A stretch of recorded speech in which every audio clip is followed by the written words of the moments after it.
I do recommend Meetup to a lot of my friends that are looking for different things. Wine tasting, movies, book club, meet a lot of new people, a lot of new friends, and it will make you more social.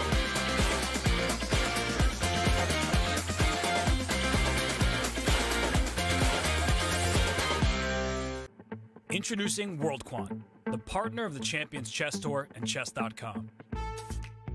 WorldQuant is a global firm in the field of quantitative asset management. Coffee is ready. If you don't know what that is, It's the job of building complex mathematical models that seek to identify market inefficiency.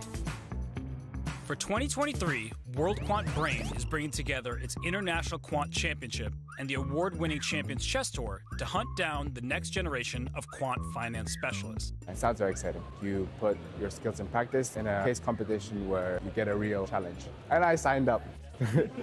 World Quant is seeking new talent and new energy, and it's looking at the world of chess to help. Because nobody knows how to analyze a position better than a chess player, right? No quant experience? No problem. So, do you think you have what it takes to compete in the International Quant Championship? Sign up and be the next quant champion.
What is a chess dynasty? Unceasing dominance, move after move, again and again and again. We have a resignation, we have history. He is the 5-time FIDE World Chess Champion. But a chess dynasty can also be cruel. It forces most to defer their dreams until next time. If there is a next time. It's losing. Oh my God, did he just blow? Yeah, he did. I'm blown away. The game is over. As the chess world turns to Kazakhstan, the Magnus Carlsen dynasty is set to close. The FIDE World Championship is finally up for grabs. For two chess superstars lying in wait, until next time is now. Jan Nepomniachtchi has methodically done what he needed to do to get another shot at the title.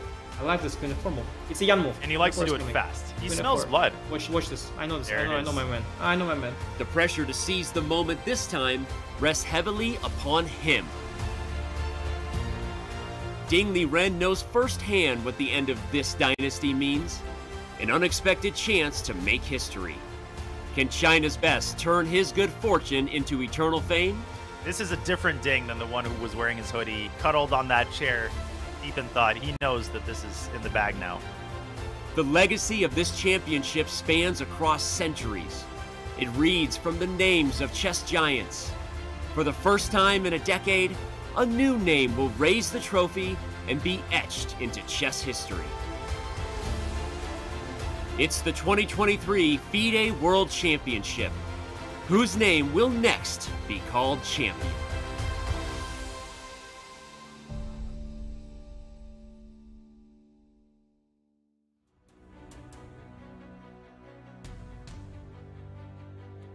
In front of us is the stately ballroom of the St. Regis Hotel in Astana, Kazakhstan, where exactly 15 minutes from now at 3 p.m. local time, Ding Liren will be executing the first move of the second game of the FIDE World Championship 2023 against the formidable world number 2, Jan Nepomniachtchi. We welcome you to Chess.com's coverage of the FIDE World Championship.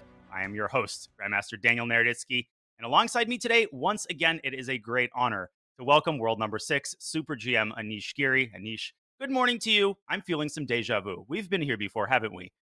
Good morning, Dania. It's a Groundhog Day. It is indeed. It's another day of World Championship action, ladies and gentlemen. And before we delve into the specifics of this game, let's outline what's at stake. The World Championship title, of course, is at stake. That's the main thing. But there's also a pretty generous prize pool to supplement the title. There's a total prize pool of 2 million euros, with 1.2 going to the champion. And of course, the champion earns the automatic ability to defend their title in the subsequent cycle. Anish, we really don't need to belabor the point. I don't think there's anybody out there in the whole wide world who is disputing the prestige and the importance of the world champion title. Yes, I can't state it enough. It's really just, every child's dream, and it's so huge. The prize fund, still there, still matters. Yeah, I know a couple things one could get for either of those sums. Now, who is going to get that top prize of 1.2 million euros? Well, that remains to be seen, because the first game, ladies and gentlemen, yesterday ended in peace, but the game was anything but peaceful. Jan Nepomniachtchi with the white pieces, showcasing some excellent opening preparation. He had Ding, one could say, on the ropes. He was never outright winning. It was never entirely clear that he was winning, but he most certainly had serious winning chances. And yet there was a lot of resilience demonstrated by the Chinese Grandmaster to hold off the draw. A big result, Anish, for Ding Liren, who we could say, without exaggerating, was pretty close to losing that game. Yeah, definitely. Yesterday was not a disappointment for spectators. It was not one of these draws, that went perfectly from start to finish. There was a lot of action, and we saw vulnerabilities on both players' part. Ding's opening, was targeted, and Jan found a place to strike and got an advantage. And later on, Ding defended well, and Jan showed vulnerability later in the game and in his own part, and he step by step let the big advantage slip. And by the time they reached move 40, there was nothing left, and we had to see a draw. But promising start, and I expect today it will be different, because Ding will have the white pieces, but I'm hoping for the same kind of scenario, that he will find some weakness in Nepos' repertoire. I'm hoping for that too, and I'm really excited to see what Ding will bring to the table. And he'll have to bring a lot to the table, because the difference in actual playing strength between these two players is marginal. No matter how you slice it, you look at these players' statistics, age, rating, only 7 points separate their classical rating. They did a little switcheroo. Ding used to be world number 2. Nepo used to be number 3 after Tata Steel. They switched, and their classical and rapid head-to-head is basically 50-50. Obviously, yesterday's draw merely tacked on what is the most common result between these two players. And Anish, I think it's safe to say that's not for lack of trying. That's just because they are legitimately amazing at chess and very, very similar in strength, but perhaps not in playing style. Would that be accurate to say? Yeah, I'd agree with that. I mean, I would call them asymmetrically equal. They each have their own strengths and weaknesses. Ding is, I believe, still less well prepared in the opening than Jan. We've seen that yesterday, at least. Well, we'll see. Maybe today will be a different story, but so far that seems to be the case to me. Whereas Ding, yes, other strengths is very deep positional understanding that manifests itself in some of his best games. And we can talk about it for many hours, but basically, I'd agree with you. In terms of level, they're very, very close. Indeed, they are. And one of the big questions, who can steer the games in the direction that they favor? can Jan showcase that opening preparation, or can Ding drag these games and make them long technical positional battles, kind of like Magnus Carlsen was able to do Game 6 and onward in the previous match? Well, our very own FIDE Master Mike Klein is on site in Astana, working so hard to delve behind the scenes and really walk us through what's going on in the minds of these players as they go through this very, very difficult trial. Let's listen into Mike's report from round 1. Mike Klein for Chess.com in the media room following round 1 of the 2023 FIDE World Championship. We had more than a 5-hour game played, and Ding was not comfortable for most of the match. In fact, afterward, we learned that Ding had done almost no preparation for the game today, especially the opening. And even more than that, after move 1, he had spent almost 50 seconds before deciding to play the move e5 as a response to e4. But what does make Ding feel more comfortable is the amazingly new and refreshing relationship with Grandmaster Richard Rapport. At first, we knew that they were seconds. I saw them eating breakfast together. But then I come to find out that they actually listened to 80s music together. You can be sure I'll be asking what bands they listen to. Richard Rapport's got a little bit of that flock of seagulls thing going. And also, they practice English together. Of course, it's not a native language for either of them, but Ding says he actually thinks differently when he talks in English. So there you go. I don't know how exactly that is, but we'll be sure to find out. As for Jan Nepomniachtchi, he got a little bit of pressure, but wasn't quite able to convert. And we will see what unfolds in round 2 with both the game and the Richard Rapport situation. Well, thank you, Fun Master Mike, for that lovely report on Richard Rapport's Rapport.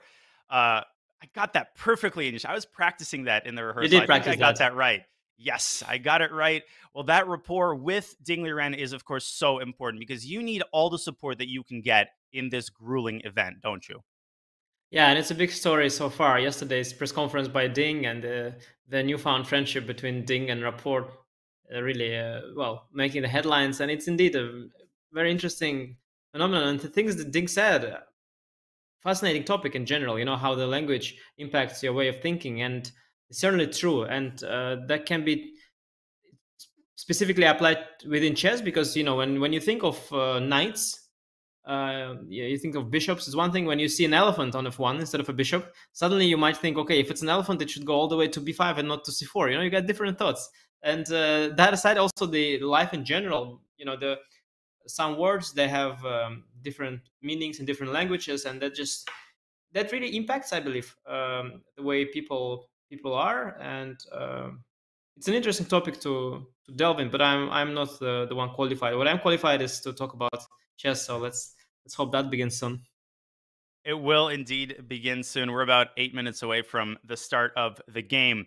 That was very well put about the way that language really impacts your way of seeing the world and obviously impacts your way of seeing the 64 squares in front of you. Well, these players, they will be seeing 64 squares in front of them for many games to come. Let's take a quick look at the overall format. If you're just joining us, this is the World Championship match. It consists of a best of 14 battle. The first to 7.5 points wins the championship. There is 1 point assigned for a victory, as is standard, 0.5 point for a draw, and obviously 0 points for a loss. In contrast to the previous World Championship, the players swap colors each game, so nobody will have white or black 2 games in a row, and of course a draw cannot be offered by either player until move 40. That doesn't mean a draw can't be made until move 40. A 3-fold repetition can still be claimed by either player, but this draw offer rule, it's been in place now for well over a decade, Anish. I think it's a welcome change. And I think the lack of consecutive whites or blacks is also a welcome change. Yeah, it's clear the organizers and the players have spent time, you know, evaluating how the previous matches have gone, try to draw certain conclusions, and come with a tiebreak in the format that they believe is the best as of now. And certainly the things that we see here make a lot of sense. To me, the length of the tournament, as we had discussed yesterday, seems to be a good compromise between keeping in time with the modern world when you can't have an event lasting for more than a month.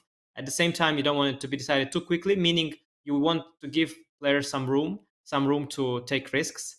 And when it comes to draw offer before move 40, as we saw yesterday, it worked out perfectly. After move 40, actually, the tension yesterday dissipated completely, and the game was drawn quite quickly after that. But before, we had a lot of action, and as spectators, we are lucky that the players cannot escape, this torture room, and just make a draw when the pressure is the highest and the questions are the hardest to answer. Listen, what's stressful for the players is good for the spectators and the commentators, so I'm certainly not complaining. I'm also not complaining about the time control, which is the most generous of any tournament or match really on tour. 120 minutes, that's 2 hours for the first 40 moves, then another hour added to each player's clock after they execute the 40th move.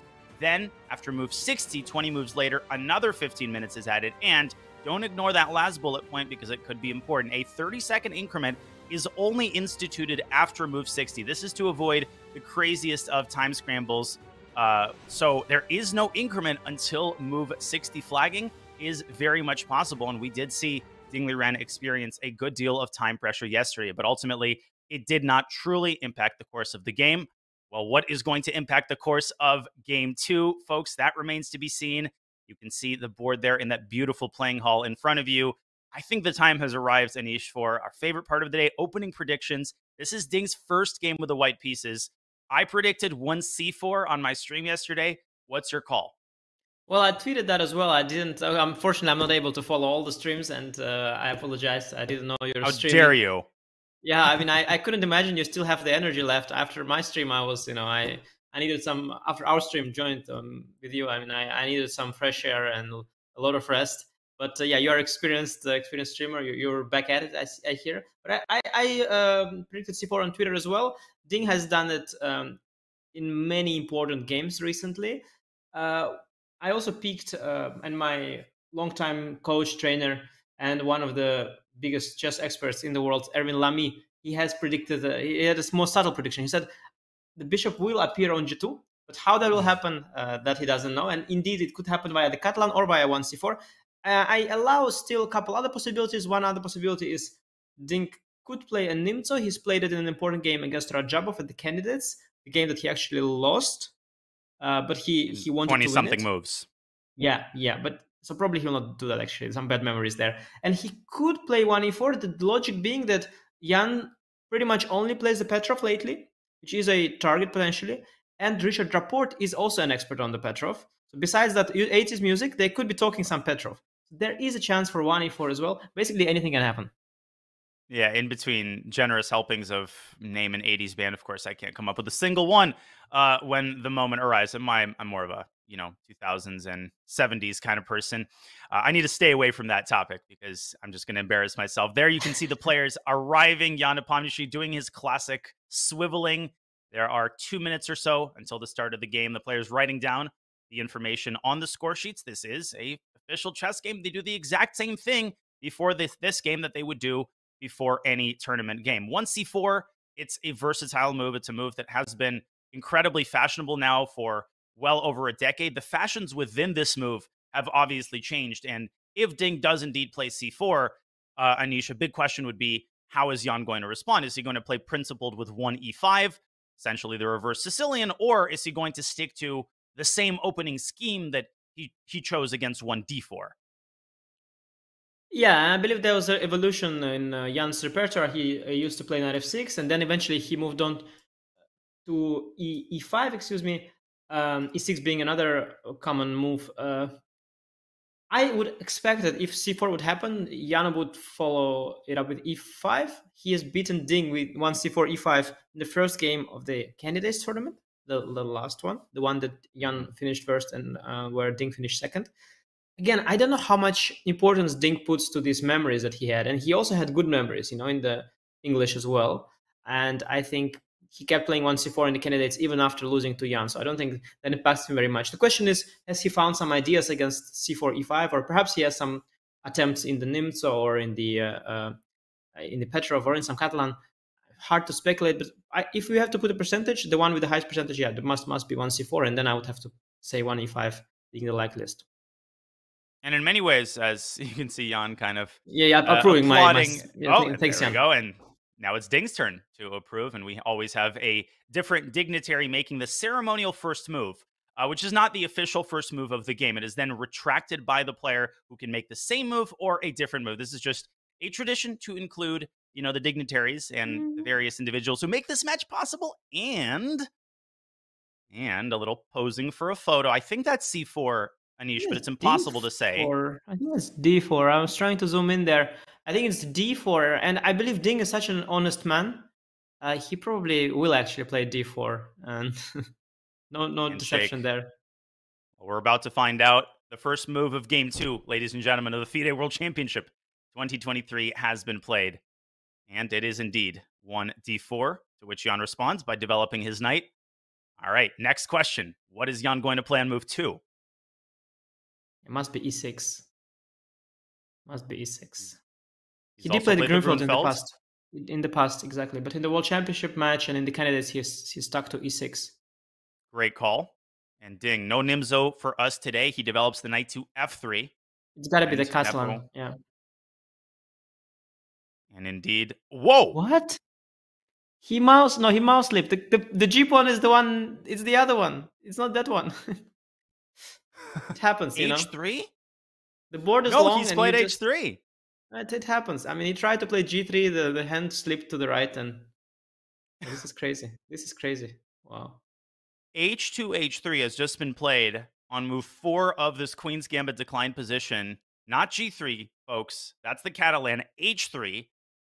Preparing g4. Have you seen this move before? Anish, I have so many questions right now. There's so much going through my head. There's so much going through Jan's head right now. What's happening? Well, first of all, it's clear that Richard he has been involved. He's behind this. He's behind this. Richard is now smiling, you know, listening to.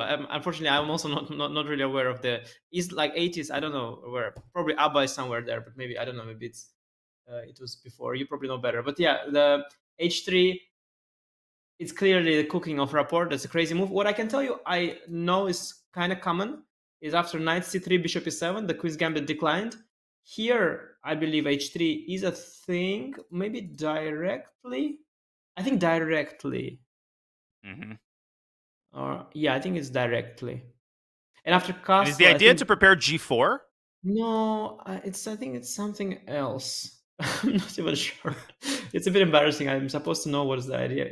I think it was takes and bishop f4, and somehow it made some sense, but not much. Not much. Here, I mean, so the big question is, we have to compare, of course, all the possibilities. Now, I think you can play the Queen's Gambit accepted now. Mm-hmm. Basically, these are all the Queen's Gambit accepted moves. Now, most likely you go e3, right? So right, and then knight c3, you got some, bishop some e4, strange maybe. Vienna. Yeah, but that's like a Vienna where you go h3. That's even weirder. So more. Well, listen, every opening where you go h3 is going to be weird by definition. Queen's Gambit accepted with h3 is also, you know, check. not the most palatable option. Queen a4 check, maybe, but let me think how it compares to things I know. Yeah, it doesn't compare too badly, actually. Queen a4 check. Black blocks, presumably Yeah, with the knight or the maybe with bishop. the knight. Knight d7 looks the most normal here. Yeah, I'm not sure. Well, what I expect most normal is to go e3. And then let's say Blake just plays the Queen's Gambit accepted. Here takes, and let's say a6. Then we've got this tabia, probably white castles, where there's this tabia with the pawn on h2, where white goes b3 or bishop e2 or knight c3 or knight d2 or even e4 or a4 or queen e2.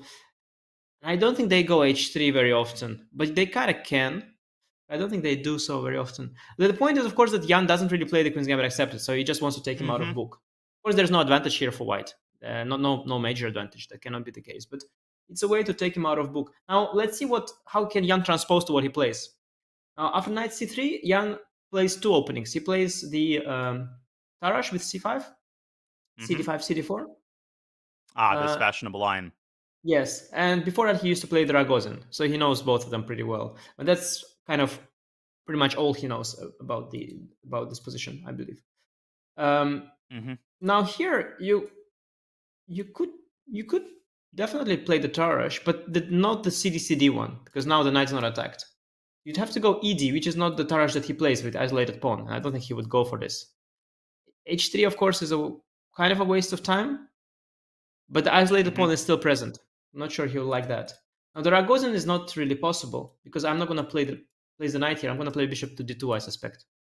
And this is more like a Bogo Indian type of kind of thing going on. Yeah, Sort of. I mean, you can pretend it's a Catalan, but it's really not a Catalan because my bishop is not going to go here. I mean, so one thing is clear for Jan, like he is taken out of his opening repertoire. Like he cannot transpose into into a structure that he knows, or he's taken out. The good thing for Jan is that, well, any opening he chooses now, be it Queen's Gambit accepted or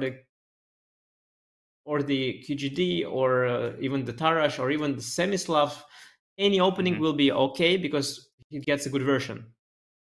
White is also not worse. Right. And to get straight the kind of philosophy behind the move h3, I think broadly you can categorize crazy opening moves into two buckets. The first is, for example, after d4, knight f6, d4, g6, there's this h4 move that's been all the rage lately. And you're kind of going for the kill, right? This is not a move. This is a move you play for surprise value, but it's a move that you play because you want to go h5 and checkmate black down the h file. The move h3 seems to be played for an altogether different reason. This is the second bucket where, from what you're explaining, Anish, he's basically trying to... Ding is willing to accept a slightly inferior version of many different types of openings, but none of them are openings that Jan necessarily feels at home in. So he's saying, yeah, listen, the position is equal, but I would know the resulting ideas better than Jan. Is that a good way to characterize the philosophy behind h3? Because preparing g4, maybe you play g4 in some positions, but I really don't think that's the primary idea of h3. It looks like a waiting move, by and large. Exactly. And Dania, you are saying what I think, but in a proper English. I think we should work more together. You're doing a great job. It's exactly what I wanted to say, except my ability to speak English is not matching yours, so I was unable to articulate exactly that. And you are exactly right. G4 is not the point. It is indeed a waiting move. And while Ding accepts an inferior version of an opening that Jan is not comfortable in, he's not accepting a worse position by no means, because he had an extra tempo with the white pieces. He's still not worse. He's not much better, but the position is roughly equal. And what we see today, similar to what we saw yesterday, and that is one beautiful thing about playing a match against someone other than Magnus Carlsen, is that now people are no longer afraid to just play chess on equal terms. They're both confident. They both believe that they're better than the opponent. And and that can only be the case when you pit two players of equal strength against each other. And when they played against, or had Ding played against Magnus Carlsen, he probably wouldn't have done that, because Magnus's weaknesses are not playing chess. His weaknesses are opening preparation. So you really try to squeeze the most out of the opening. You try to go for the long lines that Magnus doesn't want to memorize, that he doesn't memorize well, and you really try to extract the most from the opening. Whereas when Ding plays Nepo, Ding thinks, if I get a position where Jan is not familiar with the position, I'm a better player. Nepo yesterday thought exactly the same. And that's a beautiful thing about having a match where two players are very close in strength. And I want to unpack, Anish, what is going on in Nepo's mind right now, as he's taking now 7.5 minutes and counting, looking up at the skies there, trying to figure out the proper response to h3. I did have a minor question about possibility of seeing h6 here and responding to a waiting move with a waiting move. Then it occurred to me that h6 creates a target on the king side. So anytime black castles, g4, g5 actually then does become a serious attacking idea. But Jan seems to be the kind of guy who could do something like h6 or maybe a6, something maximally flexible to try to toss the ball right back into white's court. But more broadly speaking, Anish, I just wanted your thoughts on what you think is going through his mind right now. Is he just busy choosing the line? Has he figured out why h3 is played, or is he still trying to get his bearings and really pinch himself and make sure that Ding actually did just play for h3 in this position? Well, I mean, you pinch yourself very quickly because you got to react to your opponent, and it's a World Championship match. There's no time to philosophize. It's really a matter of action and a matter of solving problems. So I think he was sort of shocked for 10 seconds, and then he started thinking. Now, there might be a small thought going through his head where he regrets not having taken a very brief look at this move. Because it makes sense to look at it a little. Yeah, of course he plays the Queen's Gambit accepted. I think that feels by far like the most critical option. h6, a6 is something you play in a Title Tuesday. where you want to sort of show your opponent, I don't care about your psychological pressure. I also play h6, a6, whatever. Let's have fun. But in a World Championship match, it's a different story. You have a lot of time. You want to make the best move, and I think DC. I would intuitively also think that Queen's Gambit accepted is the opening that is the most principled when you waste a tempo with a move like h3. And Jan is somewhat familiar with Queen's Gambit accepted. He had a game with the white pieces against Gukesh in the recent tournament, the last one he played in Germany. So he knows something about Queen's Gambit accepted. Maybe not too much, but some ideas. He has some plans with the white pieces. He knows something, and whether that will be enough, we will see. But DC, I think I can stand behind that. And neither player is sitting at the board. Of course, Ding wasting no time going to his favorite spot, the rest area, and Jan seems to be doing the same. So we have chair versus chair. We've gotten used to that from yesterday. Now we have Grandmaster Min Lei in the chat, and thank you to everybody who is joining us, whether it's early for you or later in the day. We appreciate it. This wouldn't be as hype without you. Now, G2, G4 in this position should not be entirely discounted. Obviously, E3 is the move that I would bet a silver dollar on if I was a betting man, which I'm not. Anish, G4, is there any possibility we see that or your earlier proposal, Queen A4 check? So I think how people used to play these offbeat lines back in the day, before the engine became so strong, is indeed they try to make a weird move and follow it up with a point. So they would consider G4 here. They would consider placing the bishop on F4 so it can go to H2. They would try to make sense of H3.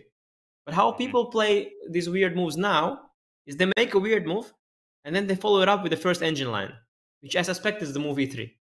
So it's different. Like you don't make a move H3 to follow it up with the wrong plan of G4 and all that. You play H3 because it's H3, because it's new, it's unstudied. And now after GC, okay, it's time, just time to put that behind you and start making the best moves, because you cannot afford too many inaccuracies in the opening. And indeed, he plays E3, and he's going to go for this Queen's Gambit accepted, not the most challenging system with H3, a system that doesn't exist, but hoping that Jan doesn't know how to deal with that, with these kind of positions. And indeed, he has very little experience in the Queen's Gambit accepted pawn structures. Imagine showing the position that's in front of you right now to someone who doesn't know the first couple of moves, and you ask, when was the H3 played? It could have just as well been move 1, move 2, and the movement of the H pawn early in the game. To me, I feel like it all started with that blitz tournament of Garry Kasparov. He plays H4 in a pretty well-known Nimzo Indian position. Then people started doing it in the King's Indian. And I see that you're showing that line right now. Let's pull up an analysis board really quickly, because this was the beginning of a movement. Knight F3, DC, exactly, B6. And here, Garry Kasparov uncorks this move H4, which, however many years ago that was, Anisha, 5-7, was still, wow, you move the H-pawn without developing your pieces. Now, we see H3 on move 4 of a World Championship game, and, we barely bat an eye. I mean, just kidding. We're still pretty surprised. But these H4 moves, H3, waiting moves with the corner pawn, really the ability to be creative in the opening, it's detracted in certain ways, and that you can't play certain things that have been refuted. But I think, Anish, you'll co-sign me on this. You can be creative in other ways now, and you can do things that would be pretty much unthinkable 20, 25 years ago, as Jan still hasn't returned to his board and still hasn't decided whether to cling to that C4 pawn. Yeah, indeed. If we look at the position, and I think Jan will play the sort of the safe way, follow it up with the main line with C5 and A6, because he knows that is a guaranteed a fine approach. B5 is very principled here. It's usually dubious, but white having wasted the move on the move H3, yeah, he doesn't do that. In fact, you can kind of play B5, because I know this position with colors reversed, with a white pawn on H2 being black. You know what I mean? So you would sort of lose a tempo and in an opening like this one. You would get this position, yeah, basically. And then before is a move, and I had some game here. But Jan wants to have none of that. It's much more complicated, and he just goes for C5, which is understandably the way to go. Ding takes the pawn. Now Jan could also go for the knight C6 setup. But A6, I think he will do both. You probably need both these moves, A6 and knight C6. I think it's just a matter of move order here. So you can start with a6. Of course, the idea is to cover the b5 square, prepare queenside expansion with b7 to b5, which also potentially vacates the b7 square for the light squared bishop. This is the most flexible move because you delay the development of your queen's knight. a6 has been played, and Ding responds with castles kingside. So we have a completely standard run-of-the-mill, well-known Queen's Gambit accepted position. There's just one difference. There's this pawn on h3, and normally, Anish, what move do we normally see in lieu of h3? Is it a4? Is it knight c3? How does white usually spend this tempo? Yeah, well, that's a good question, and there's no answer here, no right answer, because there are 10 moves here of all of equal value. If you run the engine there and you put 10 moves, it will tell you roughly the same evaluation. Let's say, depending on the engine, it will be between 0.07 and 0.09, and all the moves will show up, all of them different. There is a pawn sacrifice with e4. There is a4 stopping the expansion. There is knight c3 developing the knight. There is knight d2 developing the knight. There is b3 developing this bishop. There is bishop e2 going back. There is bishop d3 going back. There is bishop b3 going back. There is queen e2. There is also rook e1. And all of these moves have different ideas, but in terms of their strength, the engines rank them as more or less of equal value. So plenty of different plans. h3 is actually very confusing because white hasn't committed to anything. And there are advantages to that. So for example here, if black chooses to play b5, after bishop e2, bishop b7, now imagine the knight was on c3. Then after a4, b4 would target the knight and gain a tempo. But now that the knight is still on b1, we managed to exploit the fact that we lost this knight c3 tempo, because now we actually gained it because we don't have to retreat back. This is an example of how making a waiting move could actually be beneficial.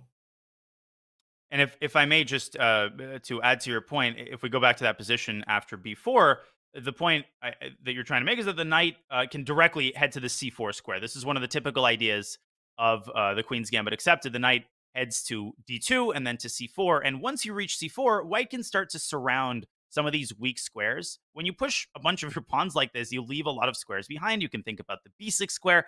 And even if you're not a Queen's Gambit accepted player, you can see how white can develop rather nasty pressure on the queen side. So that's why Jan is not blitzing out b7, b5, which is a move, Anish, that I think would be very automatic to someone who is not initiated in these ideas. But a perennial Queen's Gambit accepted player knows that you don't push your queenside pawns unless you've put a lot of thought behind doing so. Yeah, and I just wanted to correct you here, just so that you draw the arrow correctly, because some people who are not aware of how the horse moves, they could get confused. The knight does not go from b1 to c4, it goes via d2 to c4. So please draw that arrow correctly, because it's very important we established that right. Thank you. Hey, commentators get to do whatever they please, Anish. You should know that. It's day 2 already. We can put the knight on c4 if we want to.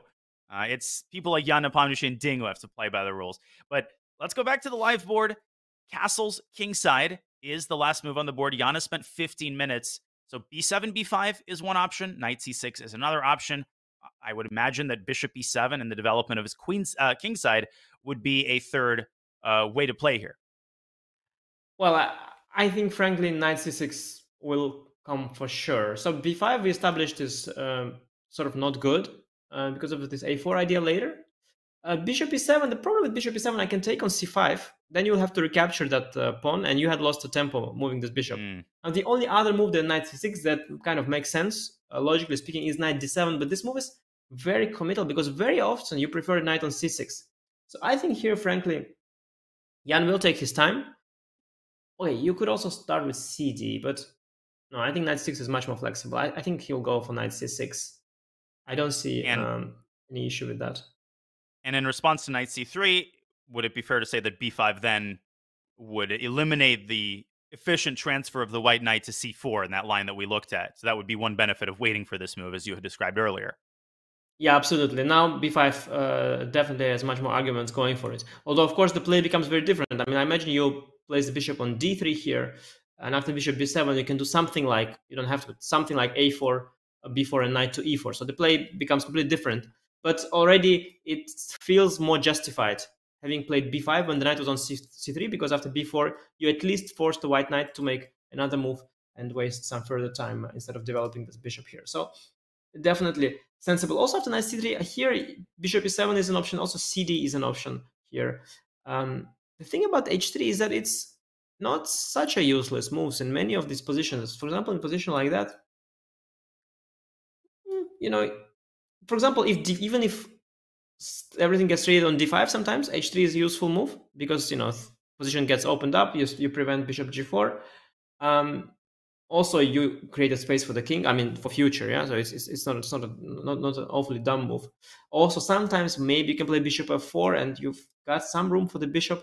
So some arguments for h3 is not a completely pointless. So Jan is thinking about all these possibilities and thinking where is the move h3 the least useful, and he's still stuck at this position, thinking here, which goes to show that he is really not so familiar with these positions, because had he been familiar with them, he would know that knight c6 is another one of those moves that are pretty safe to make.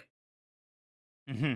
So to compare this, Anish, to yesterday's preparation exhibited by Jan, that rook e1 move. So we have rare moves early on in a very conventional opening. This takes it, of course, to another level. But I think the key difference between these two choices, rook e1 is a very concrete attempt to pose serious problems, whereas h3 is a more, I don't want to call it a psychological ploy. He is trying to get an advantage on the board, but he's trying to do it in a different way. He's trying to do it by dragging Jan into unfamiliar territory. So how would you compare the nature of Jan's surprise weapon yesterday and for h3 today? I would even say that they're more similar than they look in the approach. I agree with what you said. Of course, rook e1 puts more pressure because that's a move that was a very useful move and much more traditional in a sense. And it felt like it puts much more pressure on black, because then you feel that black has a much smaller margin for error, because the move h3, is a very soft move. It's almost wasting a tempo. So you know that it puts very little pressure, and black has now a lot of room for options, normally speaking. At the same time, I think in essence they are the same. And what we see here, what they signal, is that both players, they actually want to play chess. And that is what I always believed, that if you're confident enough, and if you believe genuinely that you are stronger than your opponent, and you don't want to have that opening advantage and this extra booster to your strength, if you actually believe that you are stronger than your opponent, or you want to argue that point, then you can play classical chess. There is limitless possibilities, and people complaining that, oh, the theory, all this and that. The problem with theory is that it's harder now to get an advantage with white, because all these attempts to get an advantage have been analyzed until very far. But if you just want to play chess, if you are confident in yourself, and you are creative, or you have a creative second, there are plenty of ways, and I'm really happy to see that. Both yesterday and today, the game starts really early on, and both players are really showing that they came here to win, they came here to play, and that matters. And already you can see on the spectrum of Jan's faces, this is a tense Jan there, and he's not happy. Believe it or not, there might be a thought going through his head that regrets not having looked at h3 a little bit. Yeah, and this is awesome. I just want to mention that it's move 7 of the World Championship. We're already in we're simultaneously in completely familiar territory. We have a Queen's Gambit accepted, and yet in a different kind of way, we're in totally unfamiliar territory. More importantly, it's somewhat unfamiliar territory for Jan Nepomniachtchi. And again, to reaffirm what I said yesterday, I'm trying to pay less attention to body language. You just never know what the surface level gestures and gesticulations actually signal. But it's pretty clear that Jan, this hasn't gone according to plan, and he's not necessarily thrilled to be facing a new set of challenges in a position he doesn't feel at home in after only move 7. Of course, Ding has been gone from the board ever since he castled now for the entirety of the 9 minutes that Jan has spent on Castle's kingside. But Anish, I'm totally with you. Some doors open, others close when you trace the way that fashions in the opening change. But in many ways right now is an era of tremendous creativity. Yes, as I said earlier, you can't play the Latvian Gambit anymore. You can't play the King's Gambit, and although Jan Nepomniachtchi has, but you can play moves like h3 and drag the game into completely new territory this early in the game, which I think is just amazing. Yeah, and I think Magnus Carlsen was watching this. He pretends he doesn't watch, but we all know what he's doing. He's watching this, and he's thinking to himself,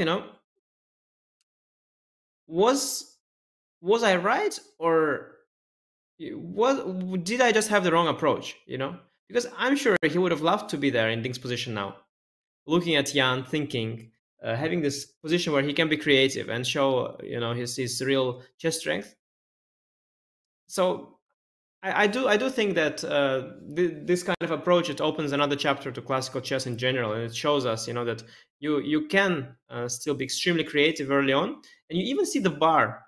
The bar is even here, you see, slightly above. It even gives a small plus to white. So white even has a small opening advantage here, in fact, a very small one. But add to that the unfamiliarity of Jan with the position, and the fact that Ding has studied the position in great detail, not only with Rapport, who is rated 2750, but also with the chess engine rated 3700. So Ding is having quite an edge now in the opening, because he studied the position with the entity that is 1,000 elo points stronger than Jan. So Jan is facing this monstrous opponent, and quite a challenge here. And I think I really like it. And the fact that Jan is thinking this long, it proves that it was a great idea by Ding. In fact, going back to this position, I would still be thinking once again what were the options that were perhaps more practical. But finally, Jan goes for knight c6. Yeah, I literally was about to point that out. Jan took a lot longer in this position, which is now more clearly defined than the one after h3. He took 6 or 7 minutes, but I've seen players take 20 or 30 minutes after facing an opening surprise of kind of these proportions. So maybe a little bit of regret by Jan that he chose a line that Ding most certainly expected as the most reasonable option. Maybe Jan feels that he should have invested just a couple more minutes, maybe found something that Ding didn't invest quite a lot of time in, maybe something I'm a little bit more familiar with. But all of that is behind him now. He's made his choice, and he has to roll with it. And he rolls his knight out to c6, and as you predicted, and of course, as we have now come to expect, neither player is at the board. Yeah, we got a good comment there from the chat saying, Jan prepared for months, Ding rendered pointless, and 4 moves. Wouldn't be happy either. Yeah, but frankly, Jan could have prepared for h3 as well. I mean, I'm a little bit of a control freak, so perhaps it's sick mindset, a sick approach. But I would be thinking, if I were at the match, that yes, I should have looked at h3 actually, because it looks ridiculous, because you've been raised with these traditional values of developing pieces first. But for modern chess standards, it's not such a bad move, and I've seen worse things happen. I mean, we had seen Magnus Carlsen play this crazy move a4 here in this position. First, a4. Okay, the story is quite long. Basically, he first played a match against Farham Maksudlu where he mouse flipped a3 into a4. And then it became a novelty. Yes, there was a Speed Chess Championship that he won. It was first round of the 2022 season, I believe. And then in 2023 season, again, first round against Gukesh. And again, the same position. And this time he played a4 already on purpose. As sort of a little, whatever makes him happy, basically. The kind of humor the Norwegian world champion, still world champion, has. But that move is like much more outrageous because it just creates weakness, doesn't add any value. And still, by the way, he won both the games against Parham and against Gukesh. Of course he did. Yeah, obviously. But the move h3 we see here is not near as that, doesn't create any weakness, and is only, if anything, slightly useful. So in fact, as black, you would definitely prepare for a world championship match. This kind of systems where you get this colors reversed, but then okay, as white, you could also look into that. I mean, it's sort of, we have some sort of a bias, because of the way we learn chess, is that the white should play sort of a normal traditional moves like knight c3 or develop this bishop or even e3 looks more normal to us. Even knight d2 looks more normal to us, but the move h3 is just one of the moves, and there's no need to dismiss it. And now we come to an interesting point because of knight c6. Obviously, Ding is still in his prep. I think this is pretty much the main line of his prep, I believe. The response of Jan is the most likely one, the one that I would also expect from my opponent. And here we'll see what Ding will choose. I guess knight c3. Knight c3 is indeed his choice, Ding. And he's not playing any games, much like Jan was not doing that thing yesterday. You won't fool Jan into thinking that this is not part of Ding's preparation. He knows that Ding is still very much in his file and is likely to remain within the main lines of his opening file for the next couple of moves, no matter what Jan plays, because in many ways, Jan's setup here, Jan's choices are pretty narrow. Anish, I mean, b5 has to be played. Bishop f8 to e7 is standard fare. In these positions, the other bishop comes out to b7. So it's not like he has 6 different setups to choose from. I think Ding's choice yesterday after rook e1 was quite a bit more vast than Jan's choice in this position. He has a choice of different moves, but the setup is largely the same. Yeah, you are right. Indeed, you can't reinvent the wheel here. You can't be creative here. There is a limit to what you can do. In this particular position, I would suggest 3 options, frankly. There is b5, there is c takes d4, and there's bishop e7. So bishop e7 is much less committal than b5 because you don't expose your pawn to moves like a4. The disadvantage of bishop on e7 is that now white can take on c5 and the bishop will recapture in 2 steps, so loses a tempo for black. You could try to avoid that and start with c takes d4, e takes d4 and bishop e7. Now you cannot capture on c5, but then, of course, the disadvantage is that you have opened this bishop, so white can develop it in one go to g5 or even more likely to f4.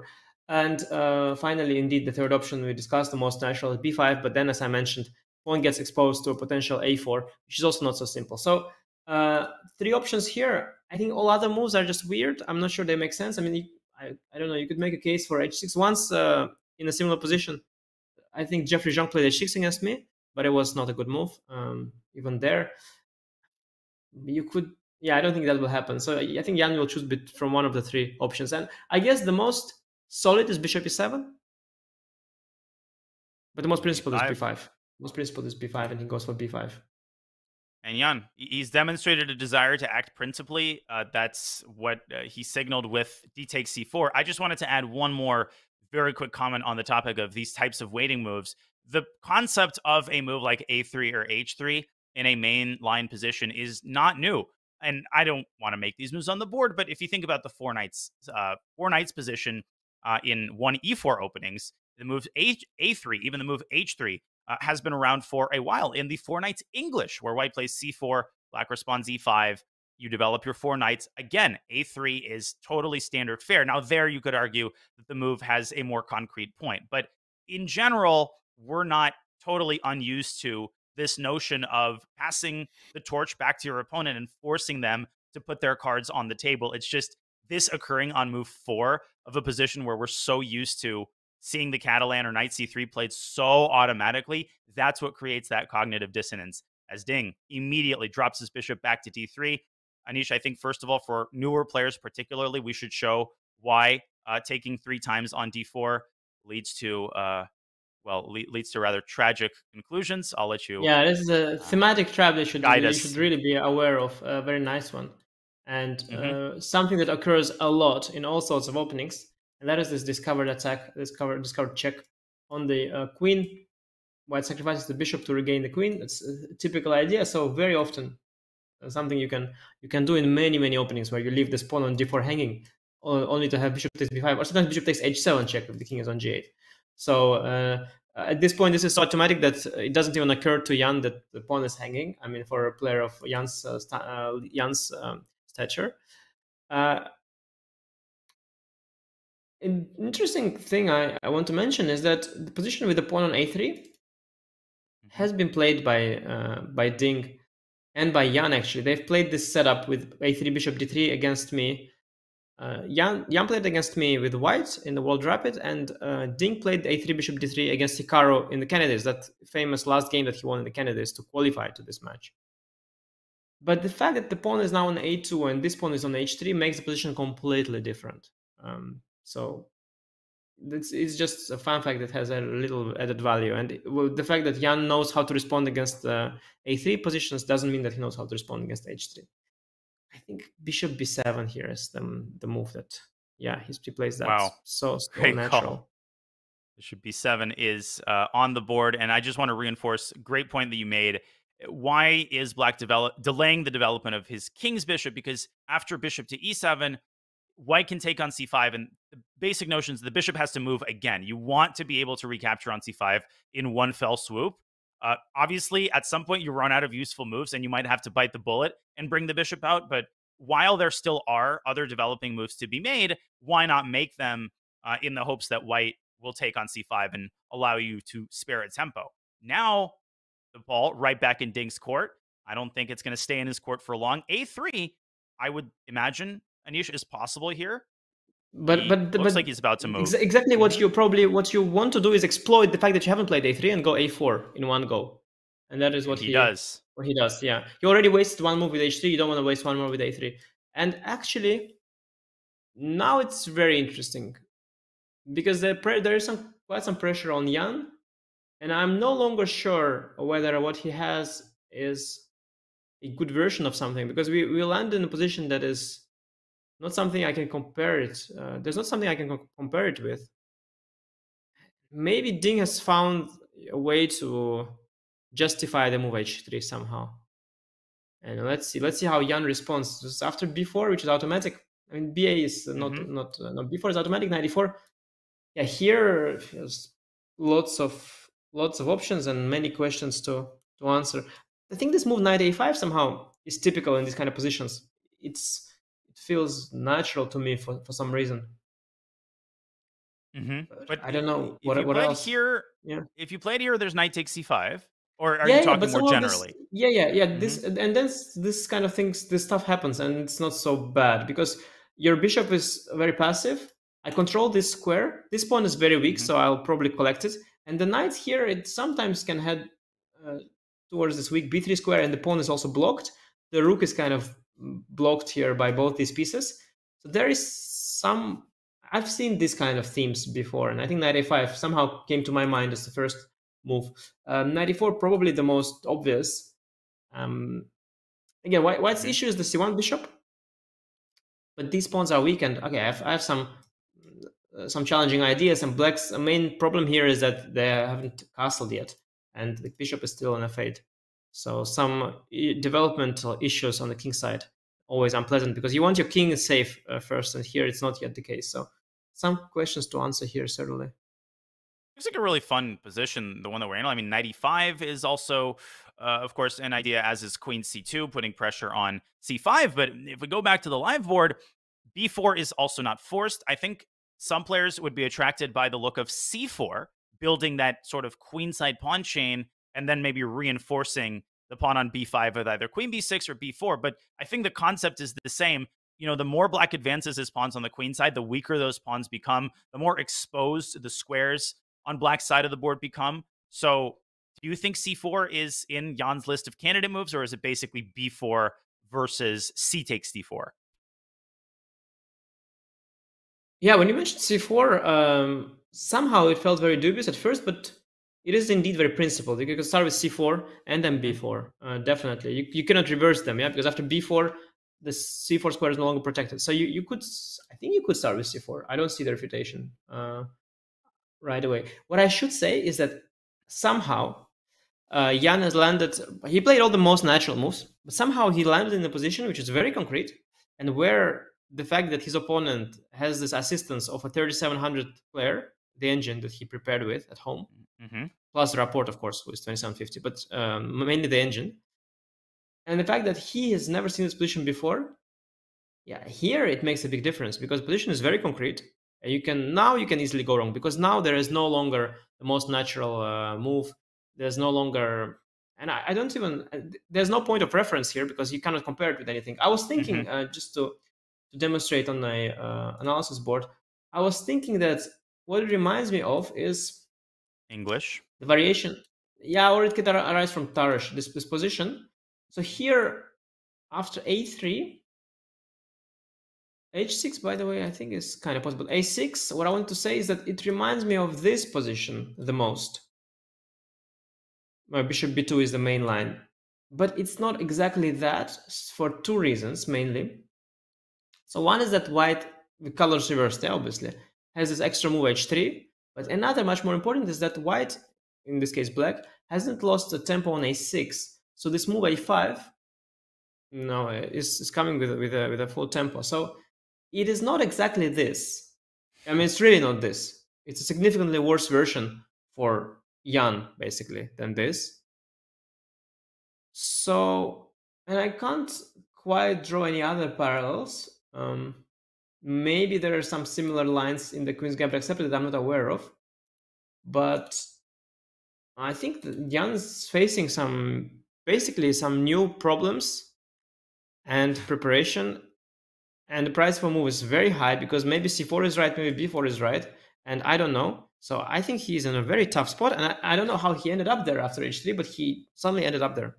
He was also facing a very relatable problem, the sort of 3:40, 3:30 p.m. nap time. You know, he had a nice lunch. You're only just playing the World Championship match. So he kind of leaned back in his chair. Now he's put his head in his hands. So I don't think that's because Jan is tired necessarily. I think he's just trying to gather himself. He understands the gravity of this position, right? It's no longer the case that he can choose some items off a menu like it was after h3. In comparison, Anish, I think he would take that kind of choice any day because whatever you choose, you'll get a decent position. Now, suddenly, you choose the wrong move, you're objectively worse. Well, it's like choosing a menu, in a Chinese restaurant when you are allergic to peanuts and you know how the dishes are with peanuts. So he has a choice, but some stuff is definitely bad. I mean, I could totally imagine c4 being bad.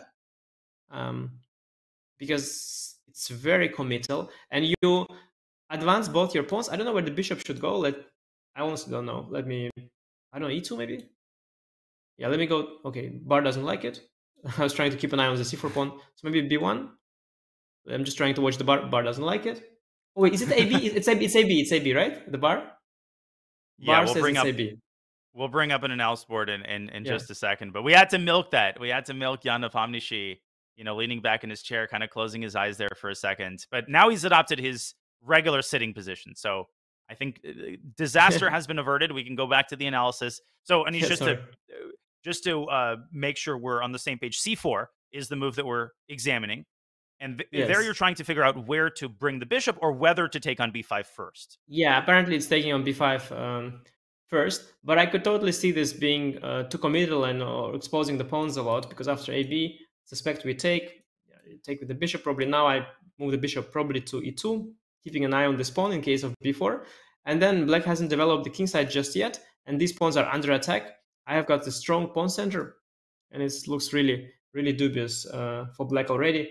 And after b4, knight e4 again, I could totally see some of the moves being bad. I mean, knight a5, it kind of is somehow instinctively feels right to me, but I cannot be sure. I mean, here you give up a pawn and maybe, maybe something will go wrong there. So yes, somehow Jan didn't make the most practical choice after h3.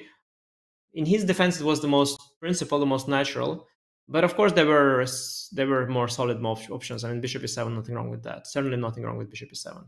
And I don't know. I mean, the semi-Slav, or even the move a6 made some sense. But I guess bishop e7 is the and the Tarrasch, as I mentioned, the CDED Tarrasch. I think in this position, the move h3 is of very little value because usually you develop the bishop to g2, and then it only softens up your pawn structure. So not even sure Jan's choice of DC was the most optimal one, but one way or the other, he landed in this position, and now he has to answer questions. You also mentioned CD, I remember, yeah?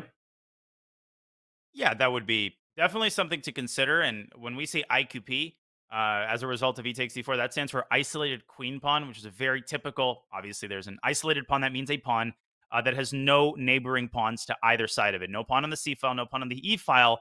And the isolated queen pawn in particular occurs very, very frequently, this type of structure in 1d4 opening. So the question is, who does this benefit? There's no one-word answer to that, Anish. That depends entirely on where the other pieces are placed and what's going on the sides of the board. Well, I'll tell you what's going on the queen side. Black is under serious pressure, and after b4, knight e4, weak c5 square, black's position just feels flimsy, doesn't it? I don't know what flimsy means. My English vocabulary is very, very narrow. But the sound of the word, yeah, I agree. Yeah, it's It is onomatopoetic. flimsy. Yeah. Yeah. It is flimsy, definitely. There's debate if H3 in chat if H3 should be called Ding variation or Richard Smile variation. But I do think Ding will give credit to his music buddy after the game, especially if he wins. He will say that he's grateful to his new friend, and he said if we were speaking in Chinese, I would never play H3. But now that we spoke in English, I felt empowered to play the move H3. Because in Chinese it sounds completely ridiculous, but in English it sounds okay.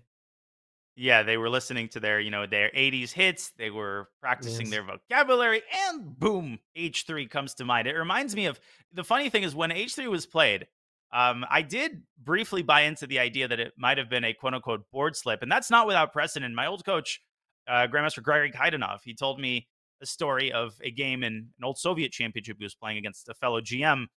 They had agreed to a draw because they were friends, and they agreed to make a forced draw on a Najdorf. So Gregory plays 1e4. And, sometimes you're kind of making the move as you're writing down your opponent's previous move. So Yudasin, his opponent, is writing down e4, pushes a pawn, looks up, and sees that he's played 1b5, which I think is actually the worst response to e4. It literally is like the reverse Grob. The Grob already loses for white. This is even worse. So Gregory, true to his character, he retracts the move for Yudasin and puts the pawn instead on c5. So it was classy. They did end up making the draw. Took me a second to realize h3 was actually intentional. Yeah, and especially since we are looking at the board, at the camera from a side, and the chessboard has this interesting property that when you look at it from a side or an angle, sometimes you don't see the squares correctly. It's an interesting phenomenon on its own, by the way. You can try solving puzzles diagonally. It's extremely hard. Like I lose like 150 rating points when I look at the board diagonally. It's just really weird. And so we were looking at it like that. And when he played h3, I was really not sure whether it's g pawn or h pawn. But yeah, by now it's clear it's the h pawn. And 94, Yanis thinking, and the shirt's unbuttoned somewhat, and he doesn't look happy. He looks a little confused. He's trying to compare it with something, but there's nothing to compare it with. He's trying to think what to do. Very concerned face there by Jan. And a very ambitious face there. This is just such a beautiful shot of Ding Liren's eyes in the background behind him. There's just something poetic about that, as Jan once again changes his seating posture. First the blazer came off. Now the shirt is a little bit unbuttoned. This is not, I don't know if this is moving in the right direction, Anish. Yeah, I have to give credits to the organizers for placing the pictures that way. When we don't have Ding in this angle, but we have more than Ding. We've got this huge stare from Ding Liren behind Jan, looking him in the eye, looking us in the eye, saying, what do you think of h3 now? And no, I have to say Jan looks great in a sense. He looks focused, and everything is nice. The angle is good. The haircut is excellent. But position? Yeah, if you're his fan, you are concerned, because it is as tough as it gets in nowadays in the opening, especially when you're this well prepared as Jan. It's harder to imagine a worse scenario than this. You are out of book. There are concrete problems to solve. Your opponent is still prepared. Everything that could go wrong did go wrong, and just because of the move h3. I mean, that's more than chess for you. No, this is an incredible storyline that's unfolding in this game. And to be completely clear, objectively, the position is, I'm sure, well within the range of equality. But there's, at this point, no longer any question that A, the opening experiment has been a success, which has nothing to do with how the middle game goes. You could lose the game and the opening experiment could have been a success. And, B, Jan now down 30 minutes, and first two games, both players demonstrating incredibly astute ability to shepherd the game in their direction, right? That's what we talked about before the round. Can these players have diametrically opposing styles? Can they get their types of positions? Not only does Ding have a position that he knows better, I think he has the kind of position that he feels incredibly well. I mean, he beat Hikaru in a Queen's Gambit accepted, and now he's got what he wants. Knight to a5, Anish, another great call by you. It's on the board. It's a pawn sacrifice. And it's a Jan Nepomniachtchi who gets up and tucks his shirt behind his back. Yeah, I mean, I don't know from where, but it's a pattern that I've seen before for sure. This knight a5 thing, and Jan also has seen that as well. I can't think of the opening where I've seen it, which line, but somehow it rang a bell. Some QGA variation where you do this weird knight a5 move that somehow doesn't make much sense if you haven't seen position before, but it made sense to me, and Jan played that as well. And the bar is not too unhappy with the move. But what I'm worried for Jan is that where we have seen that move with him, because that must be somewhere, that's kind of there, it's good, but here it might be bad, because it's a very responsible move. You give up the pawn and the bishop pair, and okay, I mean, you've got some stuff in return, but taking such risks is could backfire. But there was at this point no more safe option. Yeah, let's have that clear. He believes 95 is the best move. He understands it's risky, but he has to roll with it. He does, and this is the first, we could say, ultra committal decision of the game. This is a pawn sacrifice, could be temporary. You're also packaging in the fact that you're giving away the bishop pair. So already several concessions made, and Jan believes that his queenside pressure, his command of the b3 square, the bishop on b7, which is going to reign on the long diagonal. We'll see if all of that compensates for the pawn and the bishop pair. It should also be noted that knight takes c5 is not strictly forced. I would imagine that this is still Ding's preparation. Anish, you can fill me in on this, but knight takes f6 check, dragging the queen out, and then something like e4. I've seen similar types of ideas where the dark squared bishop comes out to g5, and this has to be seriously assessed. Yeah, unfortunately for Ding, it has been assessed by his 3700 rated helper at home, and they've come to conclusion. You know what I'm suspecting? I think, I will check that later on, but I suspect we might have seen this position with Jan from the a3 variation, where white loses a tempo on the move a4. And then likely white's pawn is still on h2. So what could be the case is that actually white won a tempo after all. I think that could be the case. That's what I deduced from the engine evaluation and the and the look of this position. So it is kind of interesting how finally Ding was able to outsmart Jan here. And we are waiting for Ding to return, but I am absolutely certain that he's still well in his preparation. If he's out of his preparation here, it would be a huge blunder, huge mistake on his part. I am convinced that once he returns, he'll make a move quickly. Indeed, it's hard to say. It takes here or here. I guess these are the two options, but he has worked it out. After taking, by the way, sometimes they also take with the pawn. Yeah, you've probably also seen these ideas from the match between Kramnik and Anand, where you open the G file, double the pawns, and just go for the aggressive counterattack on the G file. That's also a thing to consider. But I guess once Ding returns, we will see which of the two directions he chooses. Yeah, and Ding continues to be away from the board. He has taken a deep liking to that chair, that couch, whatever you want to call it. He's curled up into a ball. He's sat with his head in his hands, and right now he stands with excellent preparation, a 28-minute time advantage, and very, very good prospects going into this middle game. What a fascinating opening we have here in Game 2, folks, of the 2023 World Championship.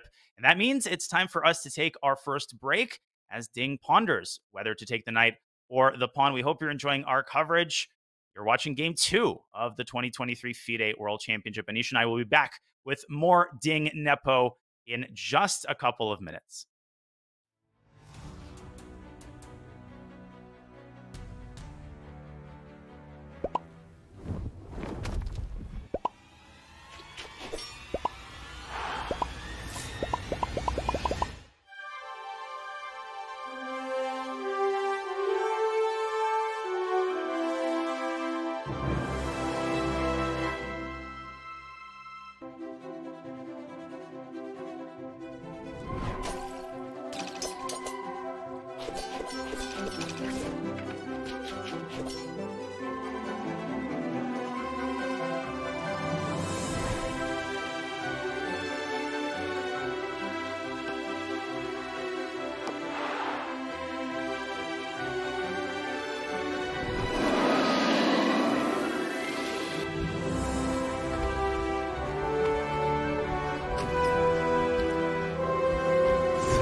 The 2023 FIDE World Championship will be 14 games this year.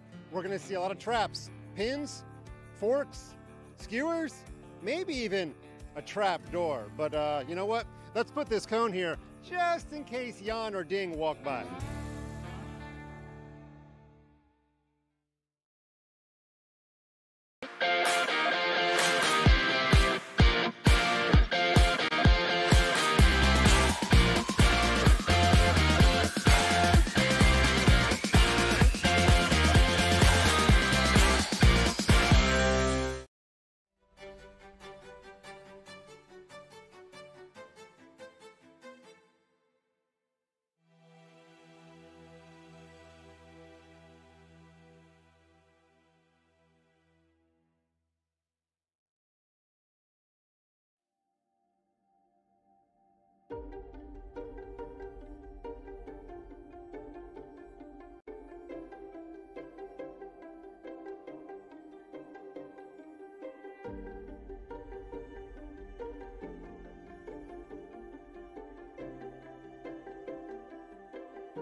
"11 moves have been made. It is White's 12th move here in Game 2 of the 2023 FIDE World Championship, the first in 10 years that does not feature someone named Magnus Carlsen. Grandmaster Anish Giri, world number 6. GM Daniel Naroditsky chopping it up for you today. And no, this is not a shot of the pre-game environment. This is the live shot of the game as it's unfolding. Neither player is at the board. We've said that many times. We will say that many times. It is currently Ding's move, and he uncorked 4H3 in a Queen's Gambit decline. We've been on the edge of our seats ever since. Jan adopting a Queen's Gambit accepted type setup, and as a result, Anish, it appears that White actually might have saved the tempo in this incredibly paradoxical way. No question that White has a very comfortable position. But what I wanted to ask you, and you can take this wherever you want it to go, Ding hasn't returned to the board yet. He's now taken 9 minutes counting. You seem to feel strongly that knight a5 was considered by Ding as part of his preparation. How do you marry those two things? Why is he taking this much time then? Well, there are a few explanations. So, there's always an explanation that you're having a washroom break. Things can take a while sometimes. Yeah. I mean, acclimatization, you have to acclimatize different food and so on.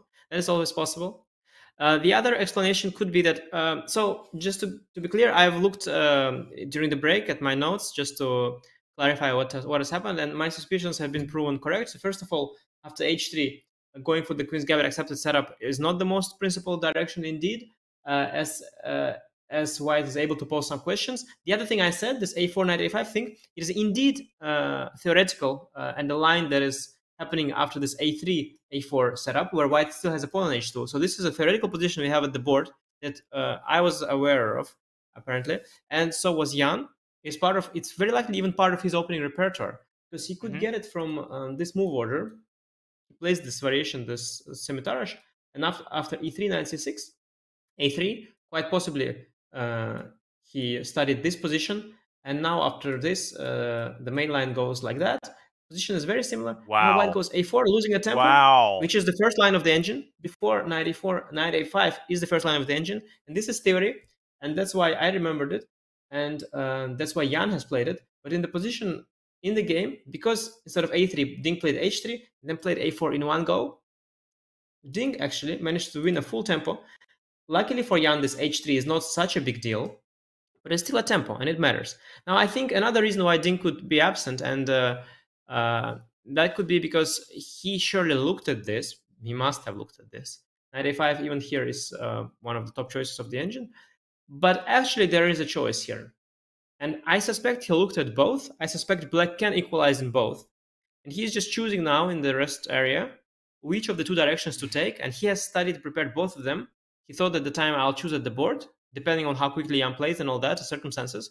And now he's choosing between the two because they are possible. Knight c5 is definitely legit, but also knight f6. Here, actually, gf6 is preferred by the engine, in fact, even.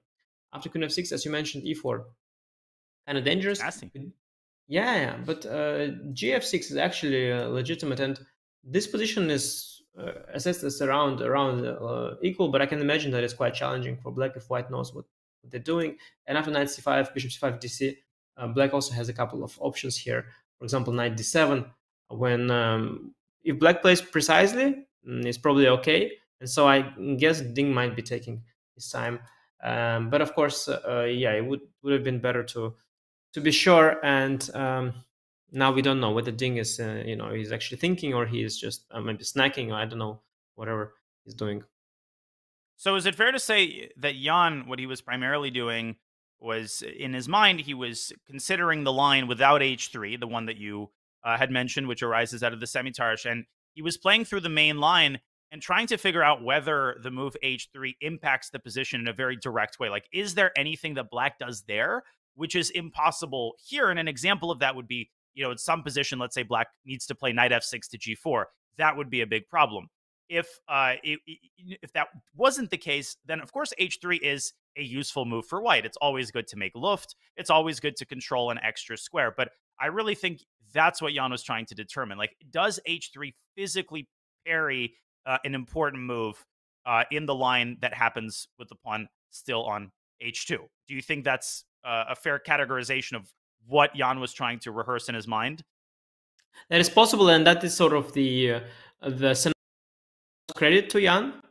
I think the reality is more likely to be the same as what happened to me, because I still don't expect Jan to be that having all the sidelines that fresh in his head. What I suspect was the case is that he's just like me. He thought that this looks familiar and feels familiar, and I don't know if he remembered that for sure that is the case ever. I mean, he could have just sort of played the moves that looked most natural to him, and he could feel that there is some kind of transpose somewhere, but I'm not sure he has exactly figured out in his head what is the case where, and if I don't think he remembers all the details of the a3 sidelines either.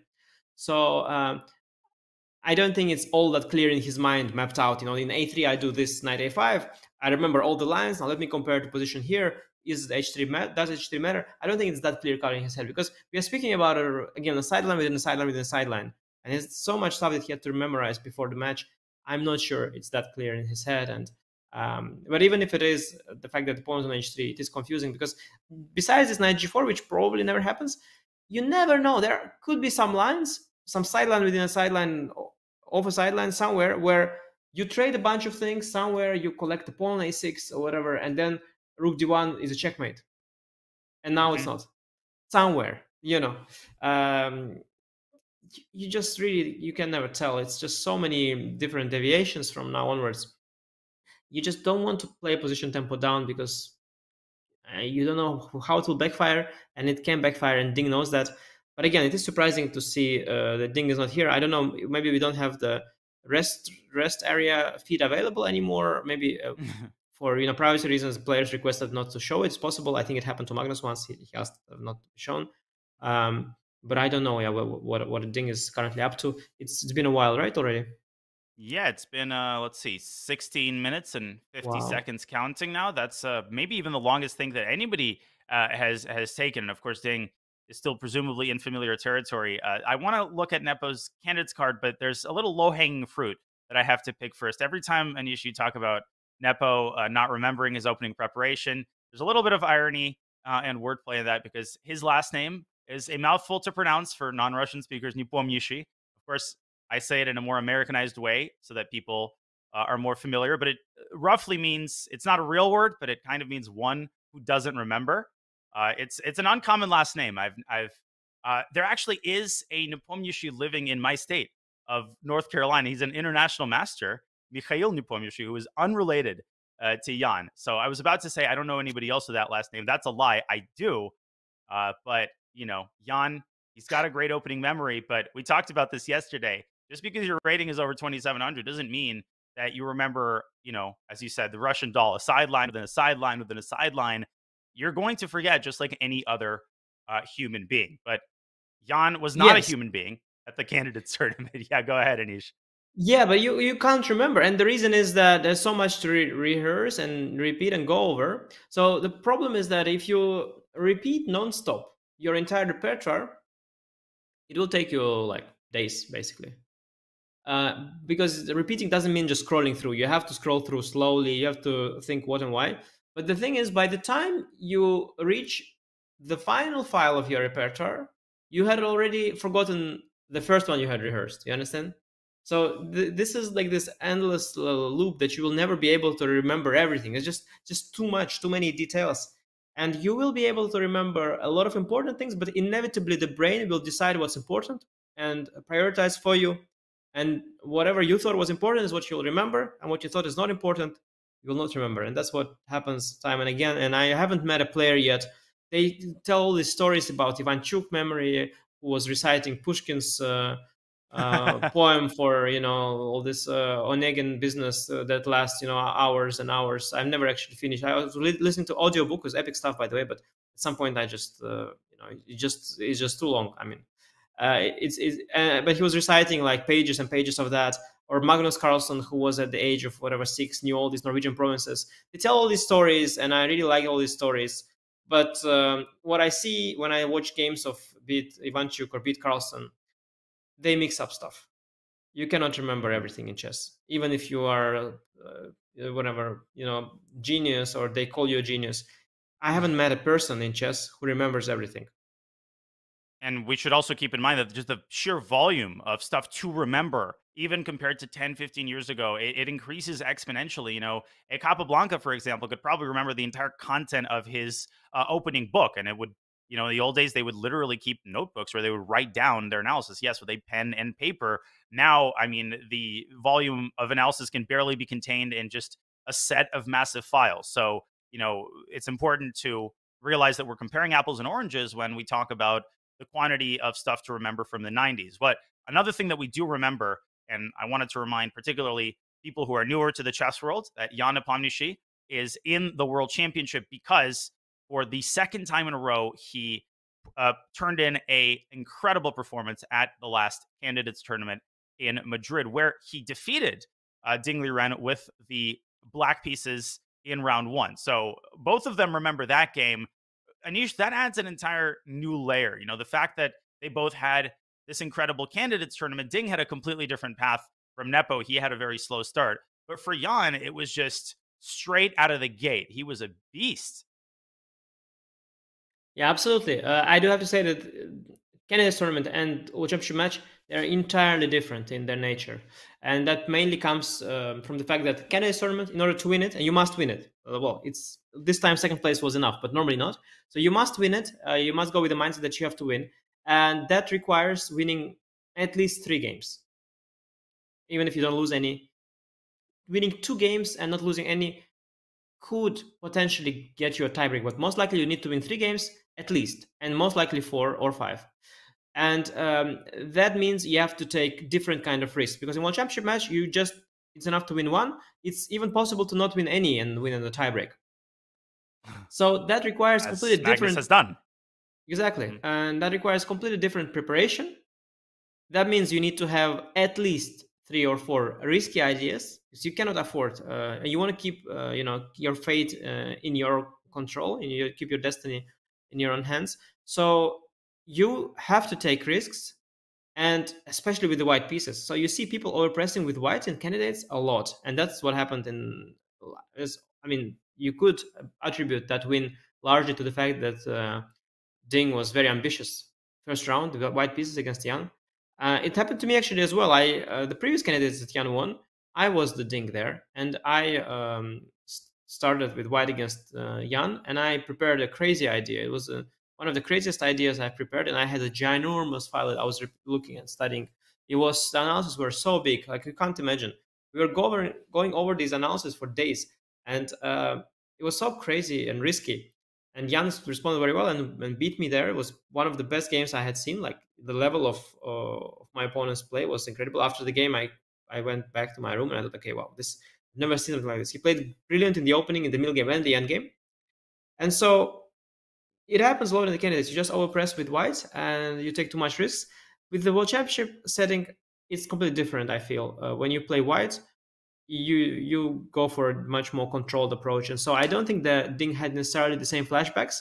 But of course, if he loses with the white pieces, well, of course, whenever something goes wrong, you always think of the traumas of the past. Yeah, you do, and I completely agree that ultimately, that effect should not be exaggerated. We have to keep in mind the experience level of these players, the amount of ups and downs, highs and lows that they've been through, the amount of times that they've played each other. They know the routine, so they're not sitting there thinking, "Oh, I lost the last game to this guy. I'm never going to win another game again." Of course, there are famously certain matchups, Anish, and I'm sure that you have some of your own. I'm sure that you prefer to play some super GMs over others, or do you think that's overstating it? Is it true that you prefer certain playing styles? You would prefer a Duda over a Report, for example, or a Carl Nepo over a Carlsen, or is that not a thing because everyone's styles are universal now? Well, it's not true. Everybody's style being universal is only true to a certain degree. Before, the differences were larger, and now people are getting closer to each other, but still there is very clear difference in style.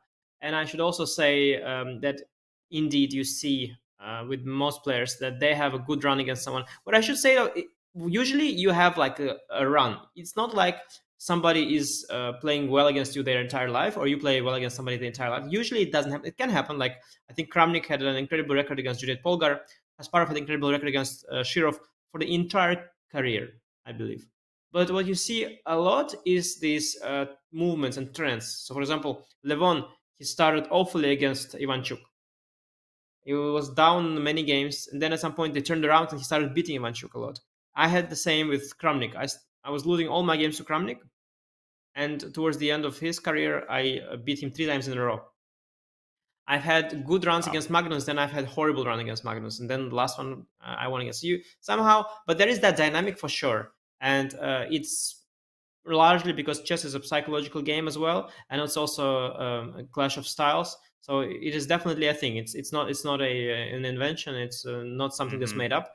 This whole notion of players having Angstgegners and their favorite opponents, that is definitely a real thing. And Hikaru Magnus also comes to mind. I think their classical head-to-head at some point was something like 9 wins for Magnus, with 1 draw or 1 loss. And, Hikaru, even though primarily they've played each other in Rapid and Blitz recently, has turned it around in a substantive way. By the way, Ding is still not at his board. Now 25 minutes and counting has passed since the time that Jan played knight a5. But I think you can trace the same influence in a lot of sports. I mean, you have basketball teams that always seem to do well against other teams. So it's related to the style. It's related to what you remember when you play certain players or certain teams. So, it's just such an interesting influence to observe. We are observing a board, shall we say, a incredulous Jan Nepomniachtchi thinking, where is my opponent? Even Jan has returned. I mean, even Jan was patient. At this point, I would poke our reporter Mike Klein and check up with him if he has any intel on where Ding is, because it is extremely odd. It's really long. I mean, yeah, I don't know. It's not something that it is really, really, really long. So I would just disconnect it. Disconnected. Exactly, yeah. I mean, if it was online, I would bet on disconnection for sure. Totally. I would for sure bet on disconnection. But what about the Occam's razor, X-Wing? What if it's as simple as, okay, knight f6 versus knight c5, he's in the rest area, and he's just deciding. He's rehearsing his preparation, he's deciding. Could it be as simple as that? I know that we want a more glamorous, hopefully, obviously, hopefully it's nothing bad. But could it be as simple as that? It probably is as simple as that, but it is weird because that means that he then takes a long thing in a rest area. I don't think yesterday we saw that. Maybe we did. Was it that long though? Because I mean, you can take a small thing, and then what you would do, I suspect, is that you take a thing in the rest area for a few minutes, then you return to the board.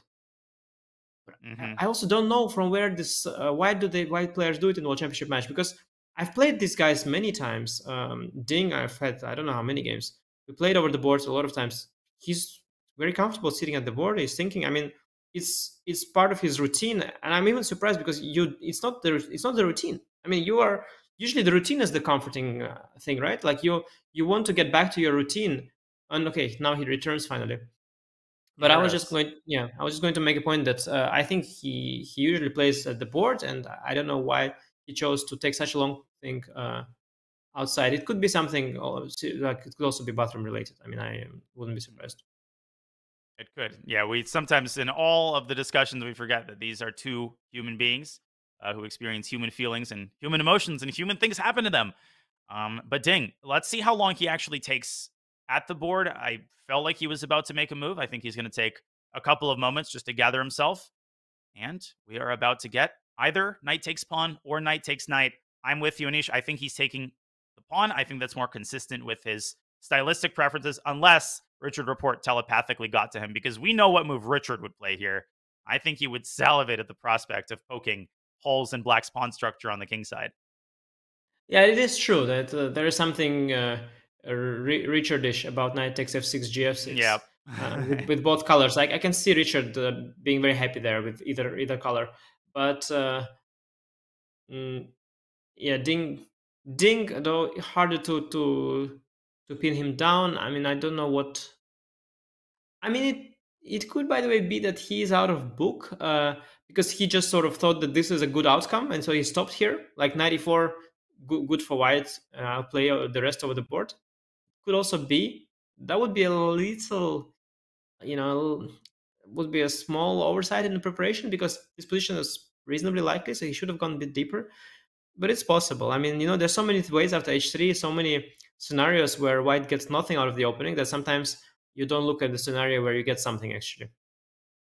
And in my, measly experience with the opening preparation, it always seems to be the case that you check, all of the lines, and then there's just one line. You might even be aware of it, but there's just no way. Of the 15 lines that my opponent could play, they're all equally likely. What are the odds that he chooses this 15th? And of course, it always happens. Like always, your opponent chooses that one line that either you haven't looked at or you find to be relatively annoying. It's just crazy how often that happens. So it could be the case that knight a5 was that move which Ding was aware of, marginally looked at it with a corner of his eye and saying, I'll figure it out when I get there. And Anish, so often it happens that you look at a board on the computer in the comfort of your cabinet with your team around you and you feel comfortable. Then you come to the board, you get the same exact position. It looks completely different.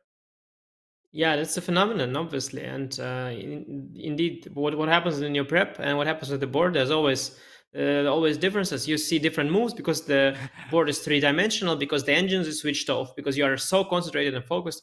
Now, I want to make a point that with this one thing, Ding has lost his entire time advantage. At the same time, I wanted to poke your brain on something. I was wondering how you evaluate the clock times. Do you look at the clocks as they are now, or do you think that you should only compare the clocks after Black completes his move? And if you know what I mean, like let's say now Ding will play knight x5 after 119. Do you say that they have equal time, or do you say no, we have to wait for Jan to make a move to then compare the clocks?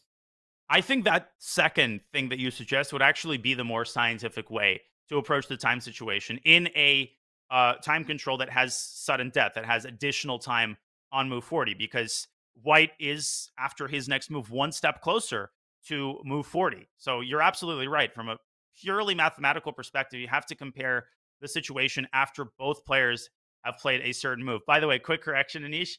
I said a cabinet.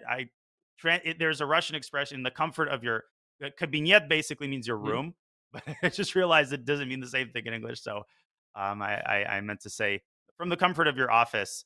But yes, I think that would be an interesting innovation to get into the habit of talking about the time situation after the players have both completed a move of a certain number. But people never do that, right? I mean, so I Nope. I also think that's a more correct thing. But people just compare the clocks as they are somehow. Yeah. So after White plays his move, if White played it right now, we would be saying they have equal time, even though technically, like you said, White is one move closer to time control.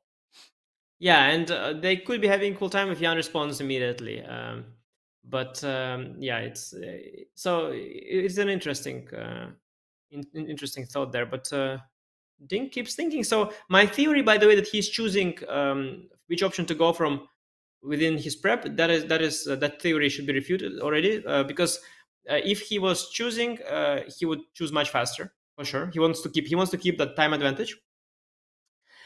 So what I believe is that he's out of book. I think that's 100%.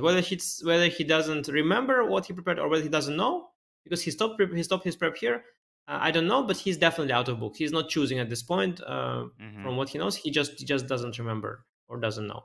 Because otherwise, yeah, the thought is just way too long, and it's just uncomfortably long. And dropping below your opponent's time is a psychological barrier that you don't want to overcome in this kind of situation. So I think he just hasn't looked at this somehow. Yeah, and rare has been the occasion when he's returned to the board and then spent an additional couple of minutes pondering the move.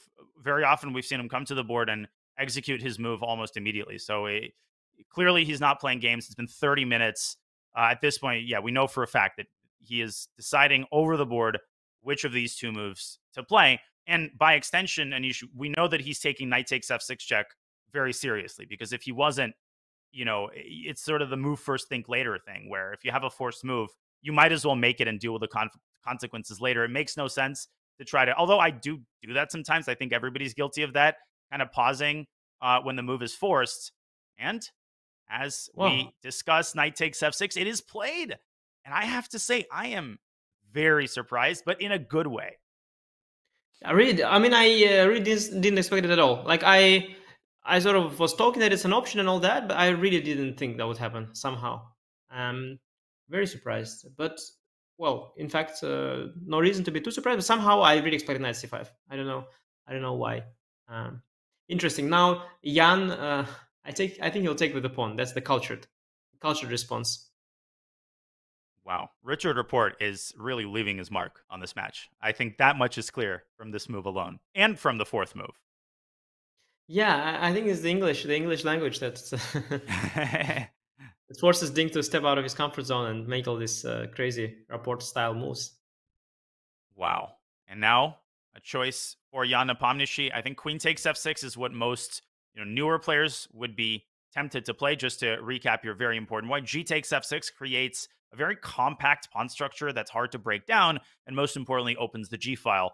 What else is aiming down the g file? Well, the rook, once it lands on j8, and the bishop is staring down the barrel of the knight. The queen can move up to d5. So you can't play around if you're white, because these threats against white's king can come really, really quickly. And we also find queen takes f6 to be awkward because of e4. White gets the pieces out really quickly with tempo. Absolutely. And after queen f6, e4, you're really concerned with black because you have to spend one more tempo safeguarding the queen. At the same time, you need to then develop the bishop steal and castle short. That will take you a long time. And then even after you do all of that, white has some attacking prospects on the king side. So I think GF is going to happen. And for a player like Jan, who is very cultured and has a good memory and follows chess for the last few years closely, he would have perhaps some good associations, because this pawn structure after g takes f6, it has happened in that famous match between Kramnik and Anand, and Vishy won 2 games in this Meran variation, which led to this pawn structure. And basically, these 2 games have determined the outcome of the match. I don't recall. I'm very bad with this game numbers and years and all that. But I think we speak in 2008, and I think we speak games number 3 and 5. I suspect something of that nature. And after these 2 wins with Black, the match was essentially over, and Kramnik never came back, and Vishy became a world champion, or rather, he became world champion, or I think he became a world champion because Kramnik was a defending champion at the time. And indeed, Jan takes with the G pawn. I know my man Jan, and he played the cultured move there. And G takes f6 on the board. Could I inconvenience you, Anish, just for newer players to show how this pawn structure is reached via approximately the Moran? And the Moran is it refers to a variation and a type of structure that arises out of the Slav. So this is the semi-Slav, the 3 knight bd7, and now Black takes on c4, pushes b5. You can see the similarities between this structure as Anish is making the moves and the game that we have. And there we go. e5, White Desperado sacks on b5, and after G takes f6, you get that exact structure. So that's a great comparison. Wild position, isn't it? Just wild position. Yeah, I think it was this, and I think one game. First, he played bishop d6. Then the king came to e7, rook to g8. Knight comes here, and these bishops are monstrous. And yeah, it was beautiful. And then the next game, he deviated with rook to g8. And I might have the details slightly wrong, but the essence is this. And again, basically he surprised Kramnik once, and then he ended up going for the same crazy risky variation, and having that twist here on move 14, he surprised him again with another move. Again, don't quote me on the details. I mean, maybe queen was on b6 already, and bishop takes b5 happened. Maybe this was already included. I don't remember the details here. I think that maybe that was the case. But either way, the point was that he's got the similar pawn structure. At least these 3 pawns are the same. He's had this bishop, he had this rook, and this is definitely a sort of a well, not a deja vu, because it is not the game of Jan, but it's certainly a memory and something that gives Jan some comfort. You know, he is now playing for the title, and he's got this Vichy pawn structure, and Vichy Anand probably also quite thrilled to be watching this game, feeling himself with all the good memories of the past.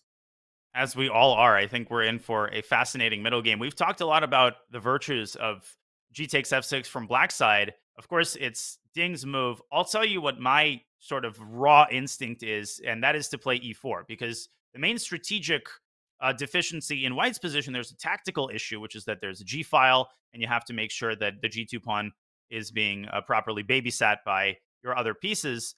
But there's the dark squared bishop that you'd like to bring out. So e4, it came to mind in response to queen takes f6. I think it's still a legitimate move. And I should still point out that c takes d4 can always be met with knight takes d4. We showed an instantiation of that trick earlier. You can't grab that knight because of the discover check with bishop b5. So this position gets even wilder.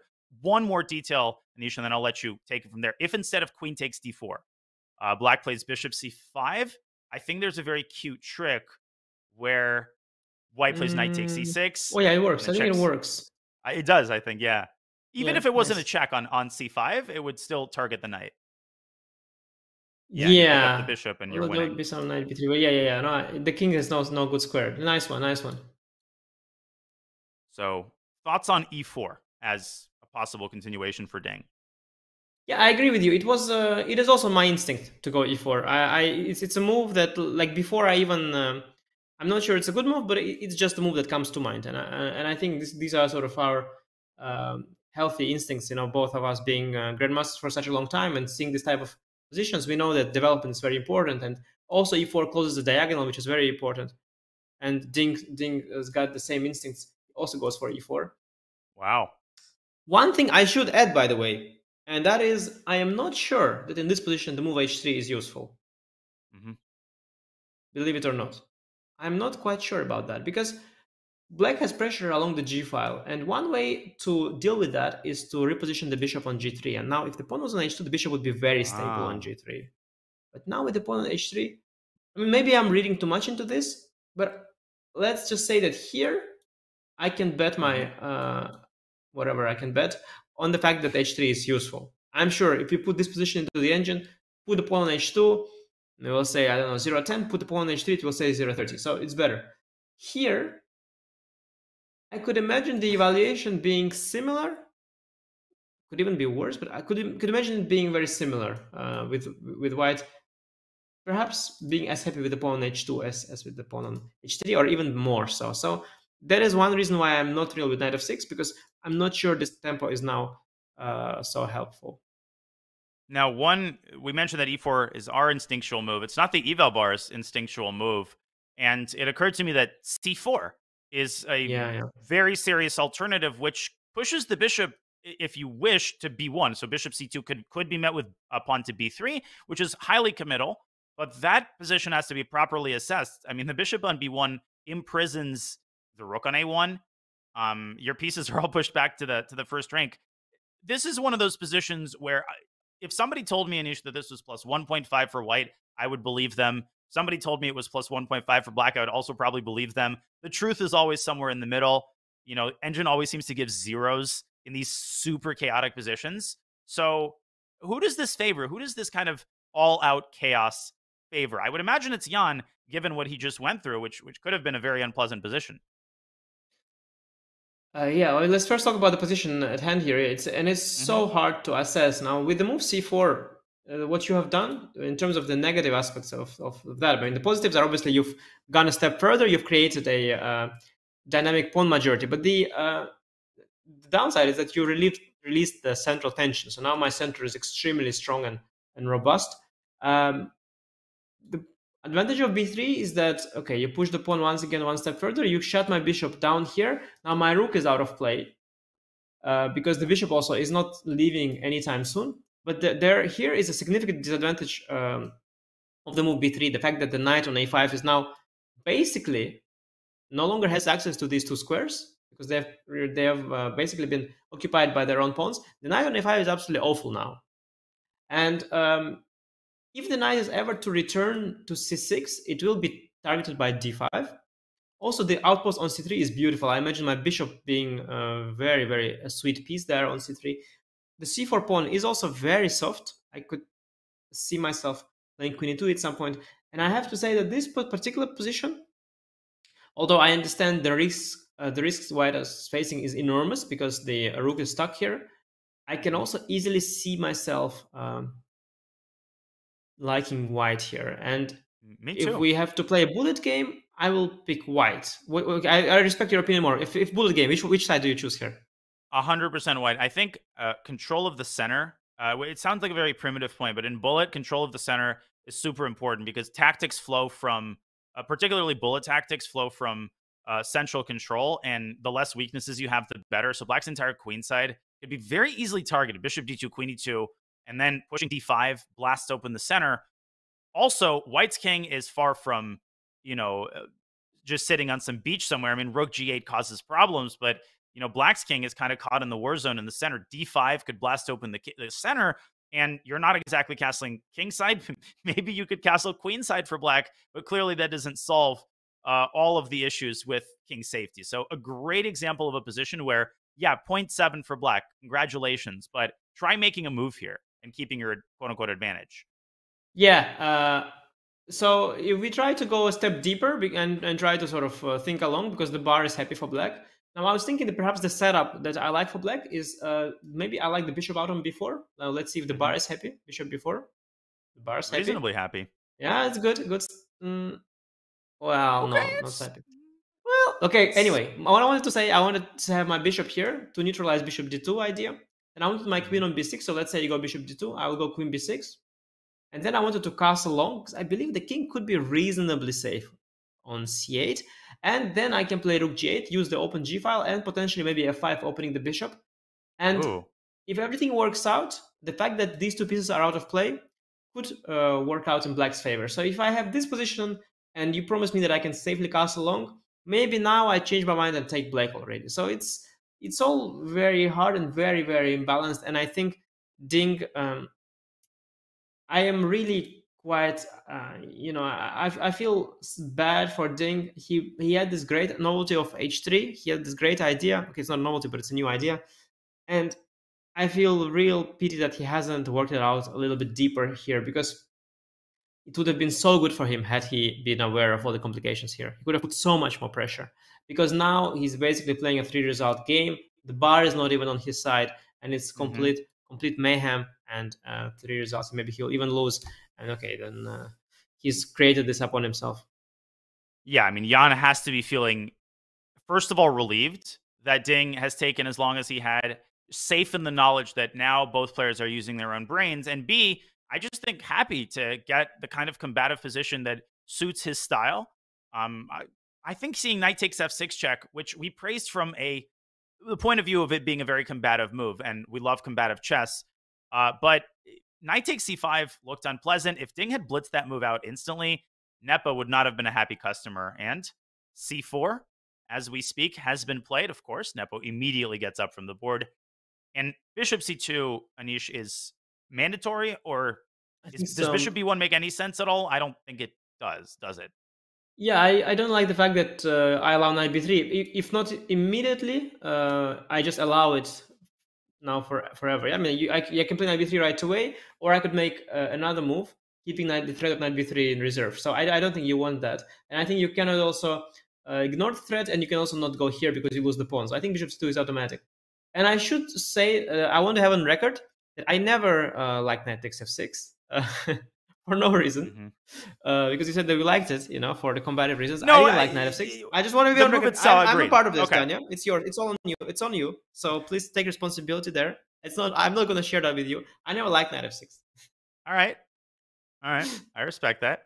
But okay, it's all good. I want to have my conscience clear there. But yeah, it's certainly an exciting game now, and it reminds me a little bit of game 2 of World Championship match between Jan and Magnus Carlsen, actually, where Magnus brought some incredible novelty to the table, if you remember. I think it was game 2 where this Catalan idea where he sacrificed the pawn, where that happened.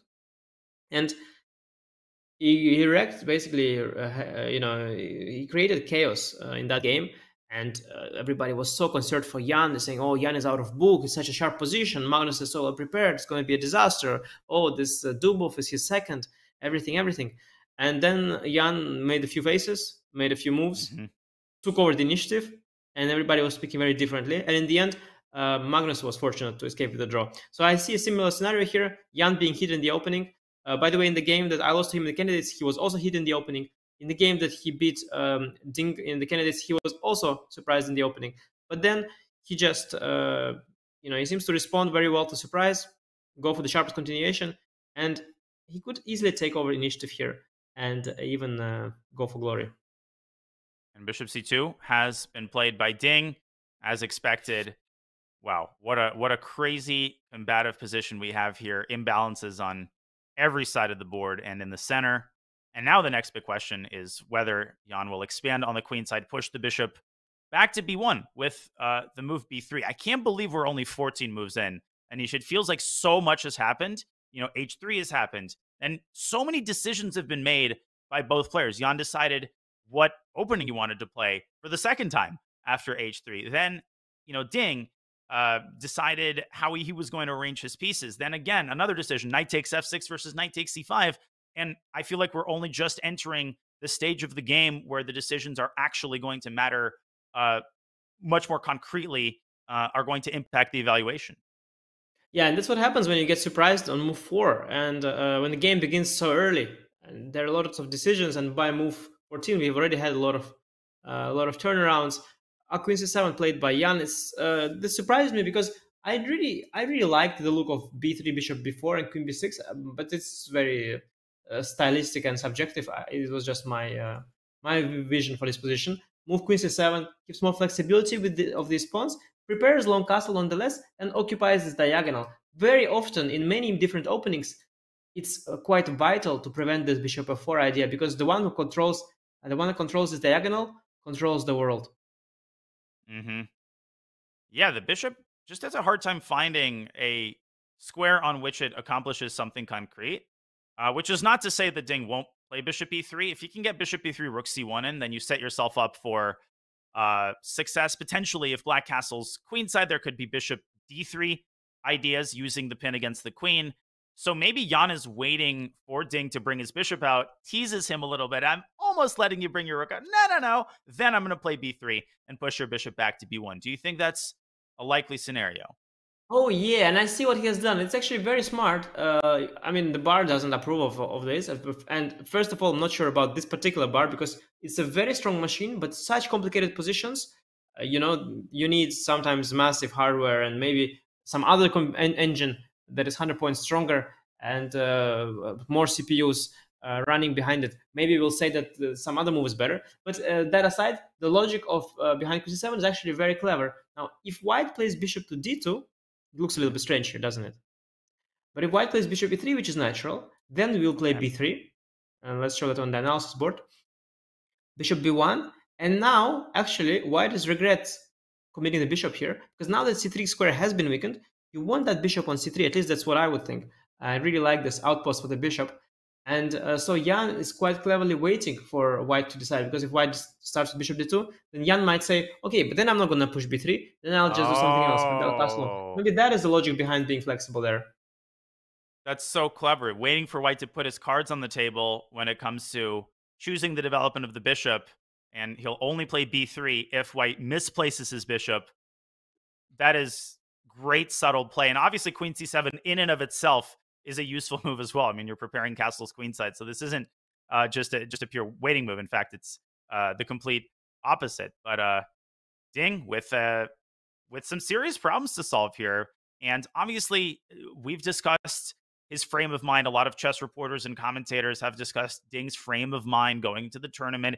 He has shown himself prone to getting nervous, to getting emotional. He had to change hotels. So there's a lot of buzz around that.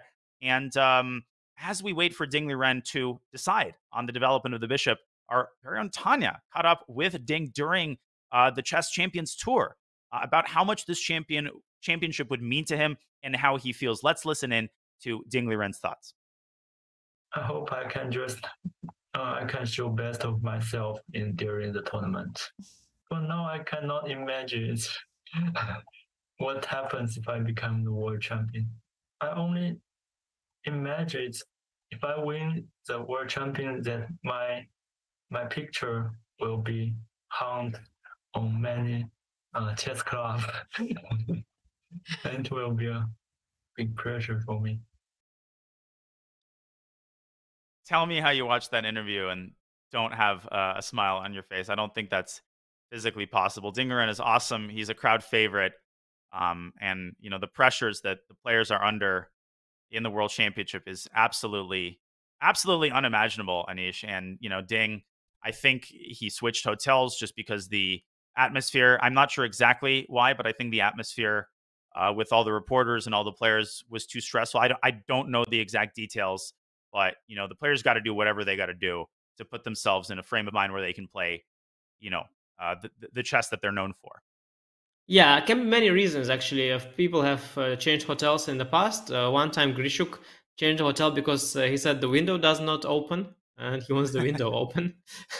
I once experienced, sometimes hotel is very good, and that can sometimes backfire. I once experienced it at a tournament. I'm not going to mention where exactly, not to criticize anyone or anything, but it was a luxury hotel, maybe one of the most expensive hotels I stayed in. But the moment I entered the lobby, all these people that are standing there, like, they had a lot of personnel. They all were like, hello, how are you doing? And I found it slightly discomforting. Like, I was of course young at the time. I was like a teenager, and I was used to just, I don't know, being on my own, just like, not having people watch me. And I felt like everybody's asking, like, I don't know. I felt so much attention. Okay, and at the time, of course, I didn't change the hotel, but I felt like this luxury of this service, and these people asking you, how you doing, sir? And also, I'm not a sir, I'm like 16. I'm, I felt pressured there. And, sometimes hotel can be good, and I trust the hotel is great there, in fact. And, but sometimes this could backfire, and maybe indeed seeing all these people that are constantly at the breakfast and at lunch and feeling the extra tension. Sometimes you want more privacy, you want more freedom, and I believe this is probably the reason why he moved. And there could also be some reasons of I heard stories in other championship of other participants where they suspect, they don't feel comfortable, don't suspect, but they don't feel comfortable being in a same hotel, because they think that people can overhear their conversation. And now that Ding speaks English, maybe with his second, maybe he doesn't want to feel comfortable when they talk about, you know, the h3. He'll mention the move h3, and maybe someone by accident walks by. The second of Nepo was going, you know, to the room of Jan with the laptop, suddenly overhears somebody saying h3, you know, and like even accidentally, these kind of things can happen. So that could also be a reason, sort of a security, not the security as in, but sort of a privacy, cybersecurity kind of reasons as well. So I think there's lots of reasons to change a hotel, in fact, and I don't think that's strange at all. Maybe more common is that you would decide to be in a different hotel already before, so you would inspect the venue and you would already make up your mind. But maybe he thought everything's going to be fine, and now that he's ended up there and he saw how it is, he thought that, okay, now he realized that, well, there are some potential issues, so decided to move out. I don't think anything too strange about it. Definitely a story there for us. Reminds me of the Queen's Gambit scene where Beth Harmon overhears the adjournment analysis session in progress in Borgov's room. So definitely, you know, this sounds like something out of a, you know, a fictional tale, but no, I mean, the players' preparation is what they hang their hats on. It's absolutely critical. And Bishop D2, in the meantime, has been played. There was an option of delaying the development of the bishop entirely and trying to essentially find instead some sort of useful move and starting to play this, you know, back and forth waiting game. You play b3. No, you develop your bishop. No, you play b3 so that I can play bishop d2 in one fell swoop. Queen e1 apparently was the move recommended by Sess, the incredibly strong engine, kind of training the queen's eyes at the knight on a5 and discouraging black from playing b3. But instead, that ship has sailed, and Ding has chosen to discourage b3 more directly by developing the bishop to d2. So Anish, castle's queenside here would be consistent with Nepo's approach, would justify still keeping the pawn on b4. What else comes to mind? What do you think we're going to see here? And what do you make of bishop d2?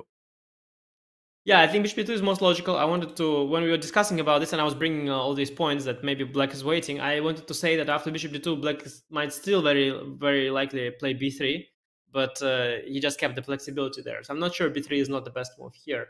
I want to say just one thing, that the reason the bar is slightly below here and giving black small advantage, the reason is not the move knight f6, because knight f6 the bar was not so negative about, but after g takes f6, because I checked during the break with the computer. So here, actually, the computer, despite both of us suggesting e4 and also Ding's instinct being e4, the engine prefers d takes c5 here, disrupting this pawn chain and preventing c4.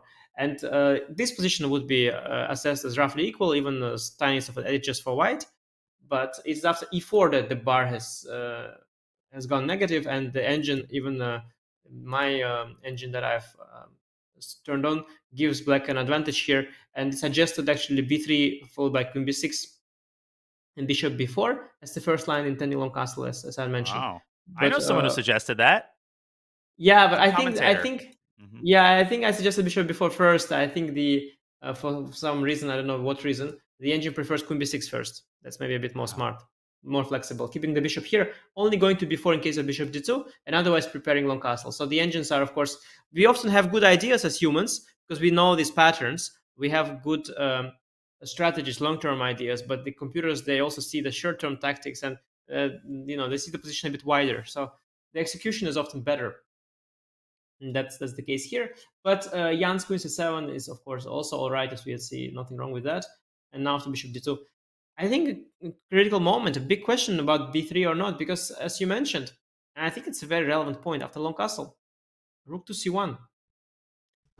That is a relief for white in a sense, because after b3, bishop b1, now the rook actually plays a role here on the c file, and the fact that the bishop is on b1 is not a problem at all, as long as the rook is not trapped in the corner there. So, well, we see the bar just saying that this is plus. Well, queen e1, I think queen e1 is unstoppable, and the knight has to move back, and just everything collapses on the queen side. Yeah, but it was caused by the move b3. Yeah? Otherwise, long castle by itself is nothing really wrong with that. Yeah, maybe rook g8. Yes, it's hard to say. Maybe b3 is not an idea at all for Jan. Maybe he indeed just goes long castle and rook g8. But if he wants to go b3, he should do it now. Let's be clear. Yeah. But then that would beg the question, you know, why the whole cat and mouse game with queen c7 first? Because the concept as we understood it initially was to wait for bishop e3 and only play b3 in response to the bishop coming to e3. I think he's going to keep flexibility here with castle. But you think this deserves consideration? No, it's actually horrible. It's 1 point. It's just lost for that. And the reason is that this bishop before queen b6 was absolutely essential, it seems.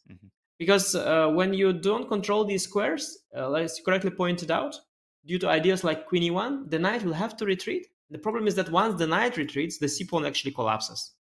Because not only does the knight no longer support it, but it's also in the way of the queen.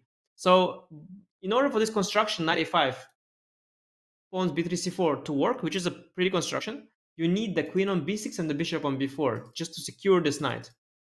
So Jan has basically given up on this construction a move earlier, and after queen c7, bishop d2, b3 is not even an option at all, in fact. I didn't realize it's that bad. I mean, I can imagine it's a mistake, but it's like it's losing. So yeah, Jan should focus on something else. I have to say, okay, queen c7, of course, made sense. But after long castle, if I go queen e1, you will still need to defend this pawn. Probably still need to move the queen over to b6, don't you? Yeah, you have to defend the pawn. Yeah, maybe Jan argues that, well, bishop d2, queen e1 are not such useful moves. I can waste the tempo here. And indeed he can. But that maybe that sort of somewhat implies that queen c7 was an inaccuracy. But I'm not sure. Maybe after queen b6, he didn't like bishop e3, yeah? So at the end of the day, it's not so clear. Yeah. He could basically argue that queen c7, queen b6 loses time, but so does bishop d2 and queen e1. So maybe nothing wrong with that. Now let's see what he plays. He already made the move. Okay, he starts with rook g8, keeping the option of long castle in reserve. Keeping the option of long castle. Both players are going to develop their respective attacks. White likely will play rook c1 here. There's an hour and change on the clocks of both players. Only 15 moves have been played. Time control is only reached on move 40. So we are in for a fascinating, a wild ride in this middle game, ladies and gentlemen, as we watch the second round, the second match game of the 2023 FIDE World Championship between Ding and Jan Nepomniachtchi. We are going to take our second break of the day as the game enters its second hour. We will resume very soon, and we will be back with fascinating middle game action from the second match game in just a couple of short minutes.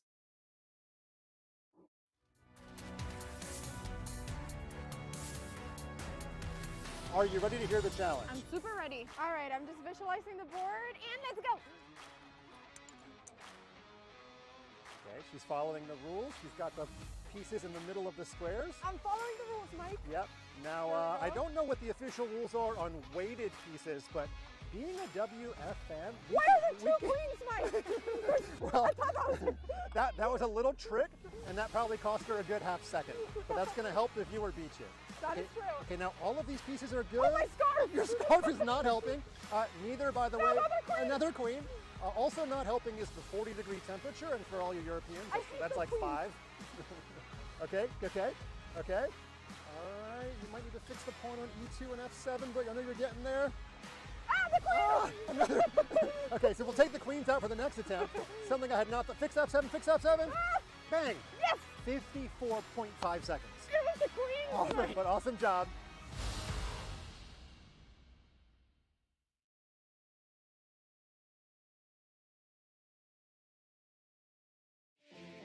Looking for a new way to learn chess? Meet Dr. Wolf, the ideal chess coach and companion. Play against Dr. Wolf as he explains everything step by step, points out strategic ideas, and alerts you to your mistakes. Train with him and go over your past mistakes until you master them. Choose from over 35 lessons created for all skill levels. No matter your level, everyone could use a coach. Download Learn Chess with Dr. Wolf for Android or iOS devices today. Hey everybody, it's Danny here, and as you may know, Chess.com and Chessable are now one, and I'm here to show you how you can make your Chess.com and Chessable one in just a few clicks. To start, let's log in and connect our Chess.com account. I just scroll right here above the browser and click Log In. Scroll down and click continue with chess.com. Now, if you're already logged into chess.com, it's just going to ask you if you want to approve that connection. I'm going to say yes, sir. But after approving, it'll bring you right back to the Chessable homepage. Now, the Puzzle Connect feature can be found under Tools, and you click Puzzle Connect. Now, what that does after you type in your username is it's going to pull positions from the games you played on chess.com, create your very own personalized Chessable course, and then quiz you with the positions where you may have missed the best move. And the more you play on chess.com, the more games it will have to quiz you as long as your account stays connected. It's pretty sweet, and it's going to help you get better learning from the mistakes in your games. Yes, this is a pro feature at Chessable, but if you go to chessable.com/link, you can get 30 days of Pro for free.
Welcome back to the 2023 FIDE World Championship. World Quant is an official partner of the Chess.com broadcast of the FIDE World Championship. They are a global firm that builds complex mathematical models to identify market inefficiencies. Now, World Quant Brain is bringing together the International Quant Championship and the chess community to hunt down the next generation of quant finance specialists, because nobody knows how to analyze a position better than a chess player, right? If you think you have what it takes, register for the International Quant Championship. Head to go.chess.com/IQC or use !IQC in chat. Not IQP, that's Isolated Queen Pawn, but no. International Quant Championship. Keep it in mind. !IQC in chat. Okay, we are watching Game 2 of the World Championship between Ding Liren and Jan Nepomniachtchi. 16 moves into the game. Commentating alongside the one and only Grandmaster Anish Giri. We hope you're enjoying the show, and the best is yet to come. Rook to c1 was White's choice, and Anish very clearly, both players building up their respective advantages on either side of the board, and Jan wasting not a second, castles queenside. Yeah, no, the gloves are off, and I like your new twist to the ad reading where you added the IQP. That caught me by surprise. I thought more of the not XQC there, but okay, you had your own vision on that one. Maybe for the next time. But yeah, this, the game is very interesting. Now, I want to mention one thing because I got sent to me on my phone by a friend of mine, and my attention was brought an interesting game that Ding played against Levon Aronian. And if we have the time to briefly show it, it was played in the Chess Championship in 2021, and it is so similar to this game that I think it's very worth taking a quick look. It happened in the Queen's Gambit Accepted. Ding playing the white pieces. We got this, announcement board right here. We got this big tabby of the Queen's Gambit, which we had here as well in the game. And okay, of course, in the game, the pawn was on h3. In this game, Ding played rook e1, which is another waiting move. And after knight c6, knight c3, b5, we got the same, exactly the same sequence of moves. And here also a4, b4, knight e4 was played. Here, Levon also played knight a5. Here, believe it or not, Ding, that was Ding who was still thinking in Chinese, and before he was speaking with Richard Rapport, and before Richard was his second, he took on c5 with the knight, and after bishop c5, dc5, knight d7, he played this clever move c6, because the pawn is anyway doomed. The c6 sort of disrupts the coordination between these two pieces, making one of them go to a slightly less favorable position, and now after knight c6, b3, Ding developed the bishop on a2. After queen f6, he had this nice move rook a2. And eventually Ding won this game. It was a blitz game, obviously. So that's quite interesting. The fact that Ding already had this 2 years ago, a very similar position. And there he took a completely different decision. And now for absolutely unclear reasons, he went for this very sharp, very double-edged knight takes f6. No idea why. And now we are in this very complicated position. Quite fascinating, where both players are out of book and anything can happen. Really a treat to chess fans. Yeah, it is indeed, and that's such a important, pertinent piece of information. Now, it could be the case that Ding, might not have forgotten that he played this blitz game, but might have forgotten the details. And we often assume that grandmasters remember every single game they've played and every opening that the game featured, but that's not always the case. There's a pretty famous incident involving Peruvian grandmaster, former Peruvian #1 Julio Granda Zuniga, credible player. Granda in the early 90s played a Rui Lopez game with the black pieces. He blundered a center pawn to this obscure tactic, and he resigned the game in 19 moves. Then, fast forward 20 years, around 2016, he was facing Hu Yifan in a tournament in Spain, and he played the exact same line and fell into the exact same trap and resigned on the exact same moves out of disgust. I mean, he just couldn't continue. So it's not unprecedented that even a very strong player simply forgets that they had trodden down a particular path before. But Anish, yeah, very, very interesting, because knight takes c5 is so consistent with his style. You get the static advantage of the bishop pair. You get a clearly defined structure. This is anti-Ding chess. Not suggesting he can't handle this position competently. He's 2,800 for goodness sake. But Jan's body language, it has changed, I think, for toward a more positive direction. Yeah, I think the biggest change for Jan and the biggest positive is not necessarily a change on the board, but the fact that Ding was out of book this early as well. That's really comforting for him. And I want to mention that the people watching our broadcast should definitely keep an eye on the chat, because I see some hilarious comments popping down there underneath. The chat is always very active and definitely making me smile with their sarcastic comments. Perhaps my last breakdown was a little too quick, and I'll try to slow down a little bit for the next time. Well, there always will be a next time, because there's a lot of meat left on the bone.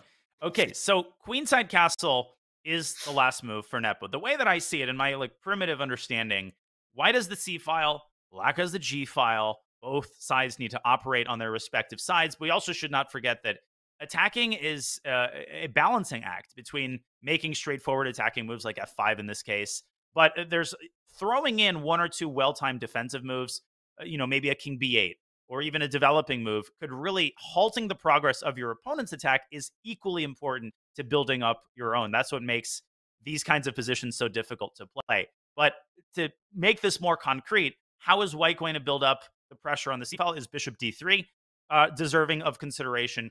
And what is going to be Nepo's response? Yeah, and indeed, I just wanted to confirm it's white's to move, because the picture we see there with Jan at the board and Ding not at the board slightly confused me, but it's indeed still white to play. And I have to say, my general thought when I see a position like that, where both sides castled, generally long castle is a more dangerous move than short castle.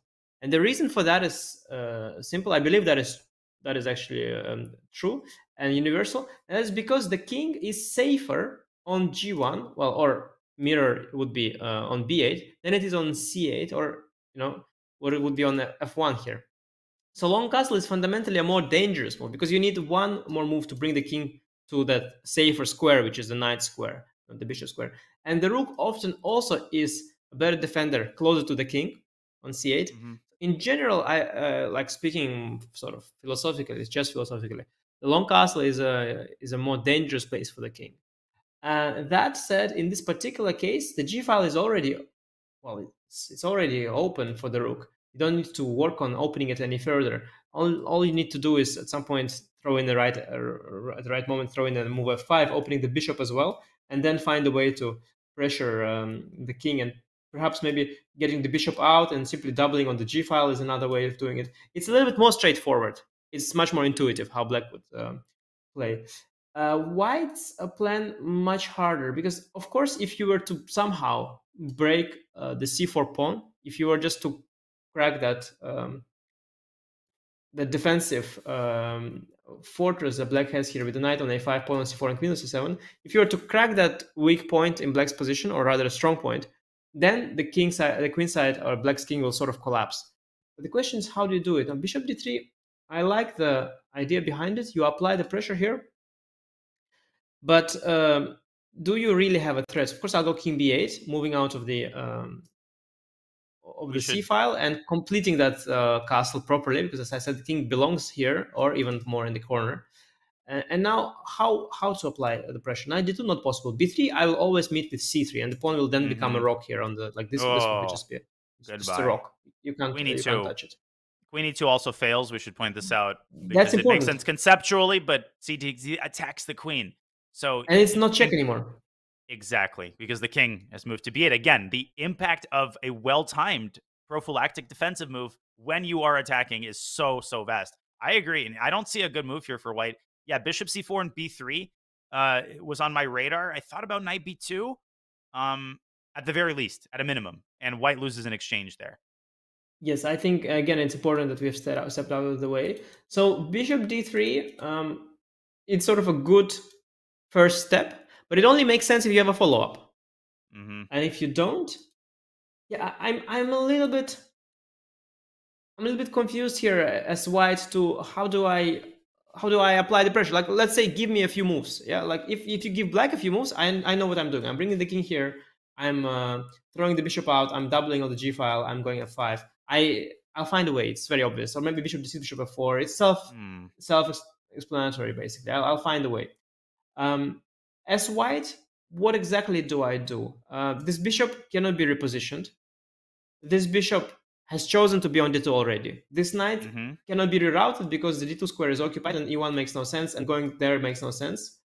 My queen, okay, the only move that really makes sense is queen e1. Yeah, but then I go queen b6. Of course, queen e1 is the move that makes sense, probably the best move. I go queen b6. And what if bishop d3 now? Like that. Maybe that is the way forward. In fact, maybe queen b6 is already in inaccuracy. But how are you, by the way, defending this pawn? Yeah, that's a big question. Maybe you're not defending the pawn at all. I mean, f5 has to be considered, and that leads to total pandemonium. I actually, because there's e3 at the end. Like if bishop takes b4. Oh yeah, of course. Because this is not the end of the world. The c file is still blocked, by the way. The king is still pretty safe. It's the end of the world for white after f takes c4 and e3, I think. Yeah, because we got to the king. And d4 hangs also. So white's center collapses here as well. So in response to f5, I think white has to keep the tension. But that's the good thing about the queen's placement on e1. It also reinforces the e4 pawn, which allows you to make a slower move. I don't know what move, maybe. But now what? Yeah, now crazy, like d5 maybe. Yeah, now d5 is also my instinct, but I'm not sure. Maybe I'll just collect. Yep. And then I'll check you on f5. Yeah, let's see how do I collect, because if I collect with ed, then you will maybe collect the b4 pawn, but I think it's not so important, probably. Bishop takes b4. Bishop takes b4, even this looks very, very comfortable for black. d4, maybe even just completely winning. I mean, totally looks winning. Horrendous. Yeah, you've achieved nothing here with the... okay, I should probably stop. You've achieved nothing here because you won this b4 pawn, but still you didn't get that close to my king, whereas black is already coming here with all sorts of threats. So black seems to be edging ahead here after queen e1, f5. It's a good point. f5 is actually the idea, because queen b6 would be too slow. But what else can white play? White can actually anticipate f5, because maybe f5 is the main move that is dangerous, because the other stuff is maybe quite slow. So you could maybe place the queen on e2 instead, and then bring the rook to d1, or not, or just place the queen here, because queen on e2, it also stays in touch with the knight. We forget the b4 pawn, but a little bit more defense here, and some potential attack on the c4 pawn in some variations. So maybe queen e2 is also a move to consider. And it's not so easy, once white puts the queen on e2, to actually topple the e4 pawn, because the last thing you want to do is give away your light squared bishop in the process. Without the services of that bishop, the pressure on g2 stops being all that scary. And in the long run, black's not going to be able to keep the integrity of his queenside pawn structure forever, right? I mean, he has a couple tempi, but he has to roll up his sleeves and get down to business, or eventually white will coordinate. I also would like to point out, I pointed this out around the same time in the last game. Again, the time situation, time control is vast, 2 hours for 40 moves. Well, 47 minutes now on the clock for Ding, and the position is not getting any less complex. I would hazard a guess, Anish, that the next 5 moves are going to be wildly complex. Perhaps some of the most committal and important decisions that the players have made all game, and they've already made a lot of important decisions. You know, Danny, I'll be frank with you. I didn't actually understand the position at all of what's going on here. And I was sort of trying, but I really didn't. And I did? No, but you helped me out there. And now, basically, I understood that basically now I think the Ding will get crushed. That's my prediction. I'll just spare no, I'll spare no harsh words, or I'll be rough there. I think Black will just break through here, because I think the position is really, really bad for White. Because the only move that makes sense to me is Queen E1, and then F5 is very strong, as you pointed out, and I just don't see a good response. I mean, and I also don't think that this suits Ding very much. It reminds me a little bit of that game at the Candidates. So I'm thinking Jan is in a very good position here. I don't even know why the bar is this not this balanced. In fact, it looks quite bad to me for Black. I don't see the move. D5 and Bishop D4 come to mind. They're bad. Are you going to go King H1, Rook G1, or what? I was actually pretty partial to your idea of Queen E2 and Rook FD1, because I've been staring at that position, and I don't mean to, force us away from this line, but just if you can hear me really quickly, let's say at Rook F or F5, Rook FD1, how does Black actually get things moving in the center? Because White wants to maybe move the bishop away from C2, etc. What would you propose here? Well, first of all, F5, I'm not sure you couldn't just take the pawn. Now you protected the knight. That's a good point. F5 is maybe, I guess here the move is King B8, probably the universal move to move the king out. And now we go to D1, yeah? Yeah, okay. This defensive setup. Okay, so no, I think I still don't understand the position. That is what's happening here. Because now that you made these 2 moves, I'm not sure. Maybe I just developed the bishop with Bishop D6. What is your next move? You wanted Bishop E1 or B1 or? Yeah, maybe Bishop B1, Bishop A2. Because this move Bishop E1, by the way, it's a horrendous move. Yeah, the Bishop is never good on E1. It's doing nothing. Bishop B1, Bishop A2. Yeah, that's possible. Although, yeah, you give me the square, but I cannot use it because the C4 pawn is hanging. I could double on the G file. That's another, stock idea that could be applied. Yeah, we could try it at any moment. Shall we try that? Rook G7. Okay, Valbar didn't hate it. Didn't hate it. Didn't love it at all. By the way, but okay. Yeah. Oh, Bishop D3 played. Okay, that's a big move. Your Bishop D3. Okay, we go back to the live board. Ding has just carried out Bishop to D3. Of course, the bishop cannot be captured because the queen is X-rayed by the rook. And this is the move that we started with, right? This is the straightforward move. We thought, though, that after King B8, Anish, we thought that White didn't have a move after King B8. I think I know what he wants. And actually, I already thought about it that time, and then I forgot. I think he's thinking about taking, followed by B3. You said Knight B2, right? Yeah, Knight B2 at a minimum. I'm thinking Queen E2 is the idea. And pick up the knight with Bishop F4 check. Yes, but you probably bring the queen to D6. And then I was planning Bishop E3, but now I realize the E4 pawn is hanging, and I realize I don't have a good square for the bishop because Bishop E1, as I mentioned, is a very sad square, and there's Queen F4. Rook C2. And if Rook C2, then do you want F5? Just basically say, I'm giving you the knight, but look at what I'm getting in the center and on the king side. I'm getting like the ideal setup. F5, bishop takes E4, queen D5. Ooh. Yeah, also this bishop is unopposed. There is no more light squared bishop that could potentially head over to E4 to neutralize it. And this is very, very nasty. Now this bishop is raging and the rook is raging. And no, I think I'm going to stand by my prediction that Ding is getting crushed here. The way I see the outline of this game, I'm having bad vibes. I've played both of these players, and I think Jan is loving it right now, and I think Ding is drifting. Inexplicable, honestly, this knight f6 GF to take such major risks when he knows knight c5 is a safe pattern he's played before. It's really But maybe there is some resource here because the bar is not too okay. It's actually pretty bad. It's -1. Yeah, the bar is actually not happy at all. F5's coming Yeah, next. and very often when the bar is at, bishop d3 was a mistake, and it's hard to make a kind of quote unquote apology move. The coach that I mentioned, Gregory Kaidanov, he would call this saying sorry, basically doubling back and just playing a neutral move. Clearly, Ding has a tactical idea that he will be very likely to carry out. And Nepo, I mean, he just senses it, right? He senses that Ding is losing the flow of the game. Without hesitation, king b8 is on the board. Prophylaxis to take the sting out of bishop takes c4. And you are right. You made a good point. So the bar is saying -1.5, but actually, with all kinds of slow moves, Ding has a tactical idea that just doesn't work. Oh, bishop to f1. Oh, that is his idea. Okay, I see. Oh, it's a defensive idea to reinforce the g2 pawn. Interesting. Wow. Interesting. Rook to e1 has been instantly played by Ding. Yeah, we thought it was an aggressive idea to capture on c4, but the idea is just he just wants a defensive setup. Actually, the setup kind of makes sense optically because you defend g2 pawn, e4 pawn is defended by the rook, and you target the c4 pawn with the bishop.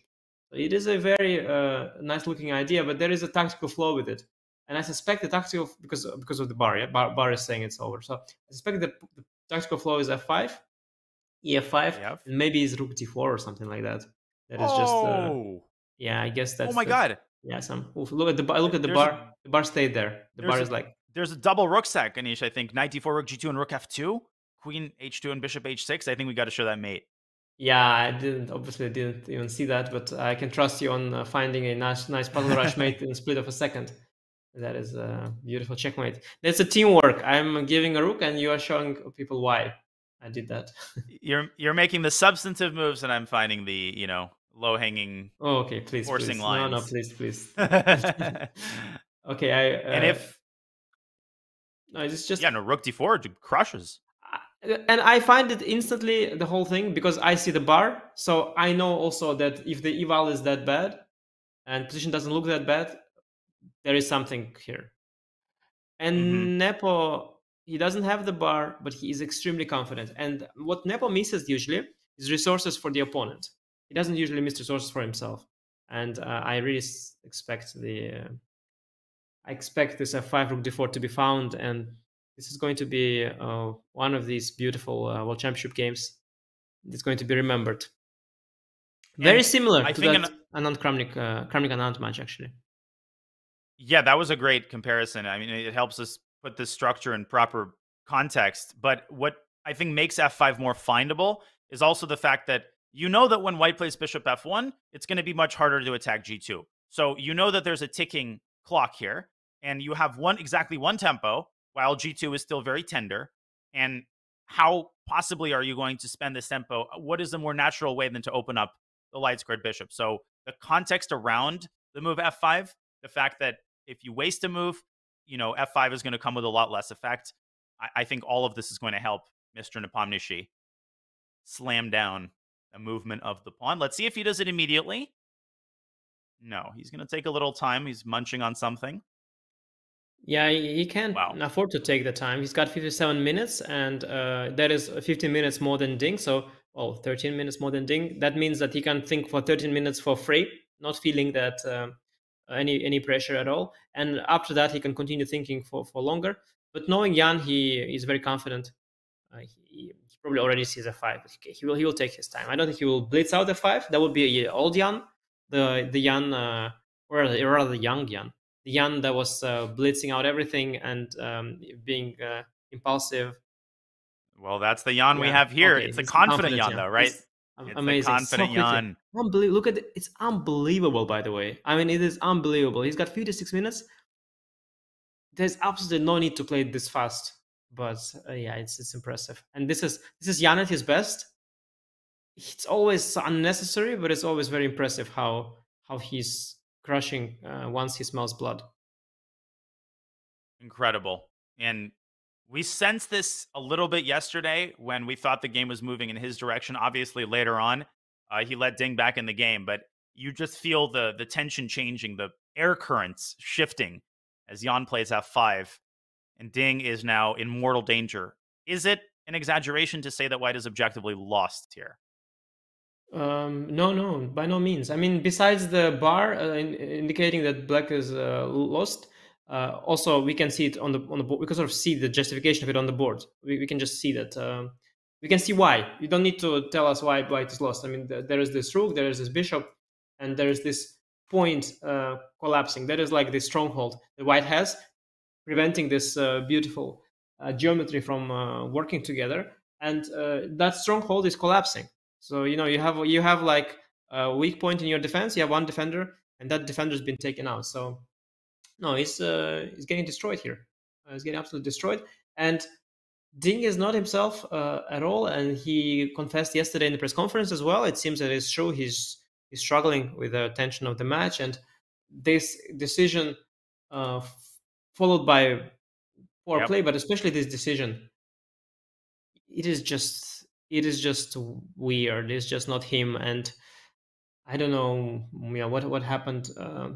He has the spirit, he's got the desire, but something is off. And is by move 18 with the white pieces, he's lost. And after he got out of book, he lost the position basically in 7 moves.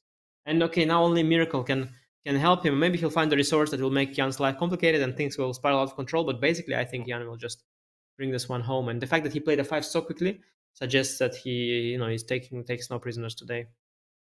And Ding, he lost a quick game in the candidate to Rajaba, but the arc of that game was different. Here, he put together some amazing opening preparation. He steered the game exactly in the direction that he wanted. He got exactly what he wanted. He got Jan into a less familiar position, and boom, knight takes f6. Now it's unrecognizable when you compare this position to the one that we had after move 8. Well, Ding is presumably going to take quite a long thing here as he tries to figure out a way to pose any sort of problems to Jan Nepomniachtchi. And as he figures out that rook takes d4 is the response to e takes f5, crisis time for Ding Liren here in his first white game at the 2023 FIDE World Championship. Folks, we'll take another very short break. We'll be bringing you all of the action as this game spirals out of control for Ding Liren. We hope you're enjoying the coverage. And in just a couple of minutes, we are going to be back with more from Ding Liren against Jan Nepomniachtchi from the World Championship.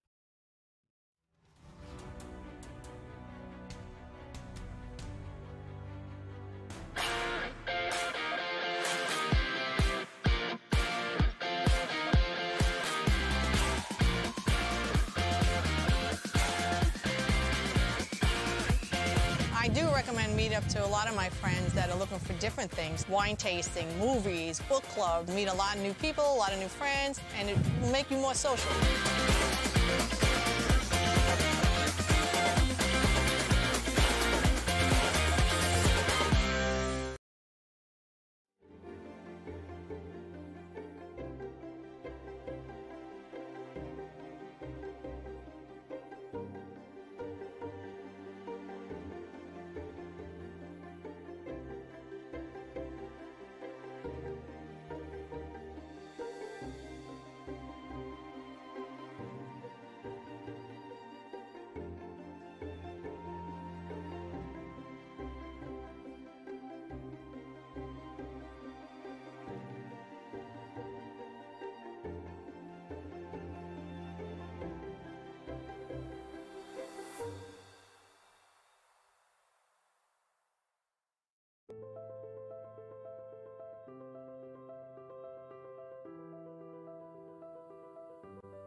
a shocking turnaround in Game 2 of the 2023 FIDE World Championship. Ding Liren with some amazing preparation for H3, steering the game in his direction, and then bang, just like that, an ill-timed decision to take on F6, enabling Jan to develop furious kingside play. And that furious kingside play has now been transformed into a decisive attack on all sides of the board. With his last move, F5, Jan opens up the long diagonal for his bishop and puts into motion an attack that can hardly be stopped by White's poorly coordinated pieces. G2 is weak, E4 is weak, D4, everything's hanging. Ding Liren stands objectively lost. Grandmaster Anish Giri, he has just come back to the board, so we've returned at a good time. Can he make this? Can he make it to move 30?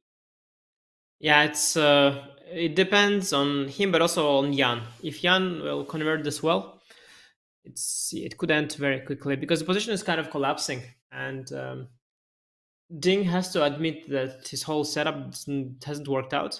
I saw the best move according to the engine, which is also lost. The best move is to go bishop to c2. That's a complete admission of failure. It means that in a sharp position, you wasted 2 tempi with bishop d3 and bishop c2 back, and you allowed black his dream, which is long castle king b8, rook g8, and f5.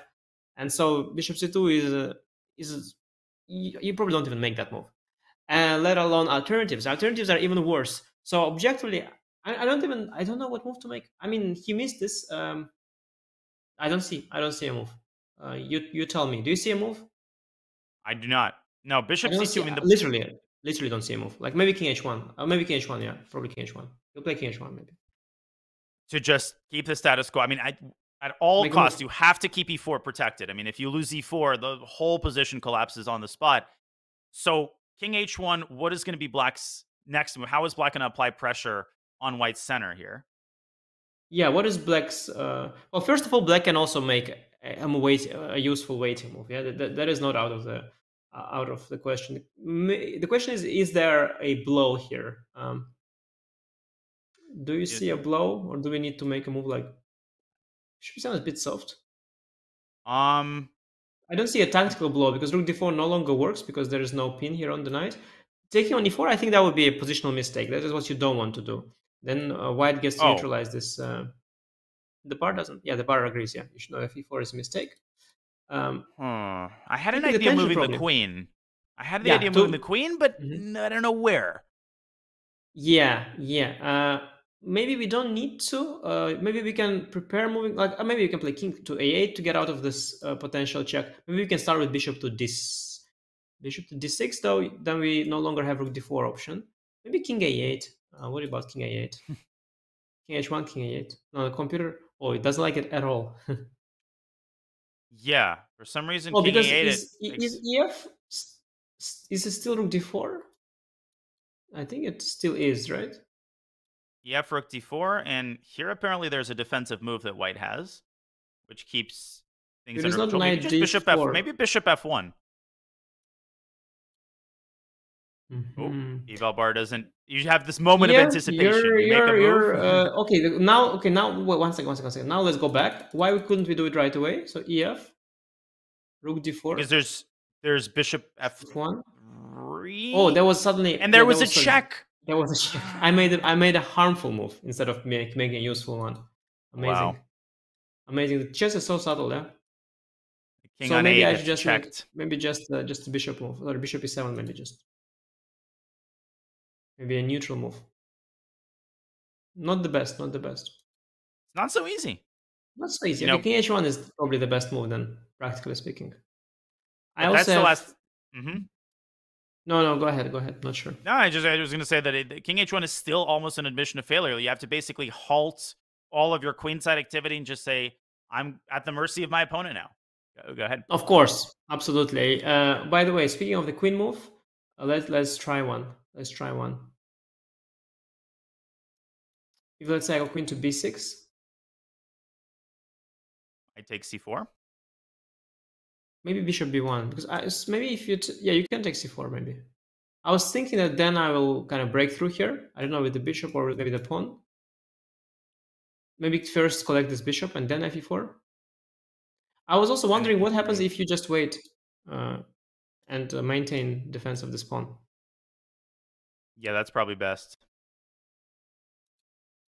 Yeah, queen b6 doesn't quite do this. Yeah, because threading the bishop is not really threading the bishop. It doesn't make much sense because you anyway might drop back next. Yeah, you have to make a useful move here. What about bishop to d6? Now ef5 becomes a thing, yeah. And now, gosh, there's Rook's so many blocked. options on every Bishop move. f4 Like, there's or like bishop something. f4. Yeah. I don't know. I mean, but it can get out of hand though. Yeah, if we allow some bishop e4, it can get out of hand. And this is what Ding wants, right? He wants to introduce an element of chaos to the position. And king h1 is what it forces black to make a decision. And black's number of candidate moves here is vast, which is not necessarily a good thing. But 30 minutes now for Ding Liren, and he has not made a move yet. It's been rare for him to come back to the board, oddly enough, and actually take time making his decision while sitting at the board. If he plays, he takes f5, the game is over immediately. And I'm a little bit worried, Anish, I'm a little bit worried that he might get stubborn and just basically get tilted and play he takes f5. And here, that's it. I mean, if this happens, so. Yeah, it's a resign time.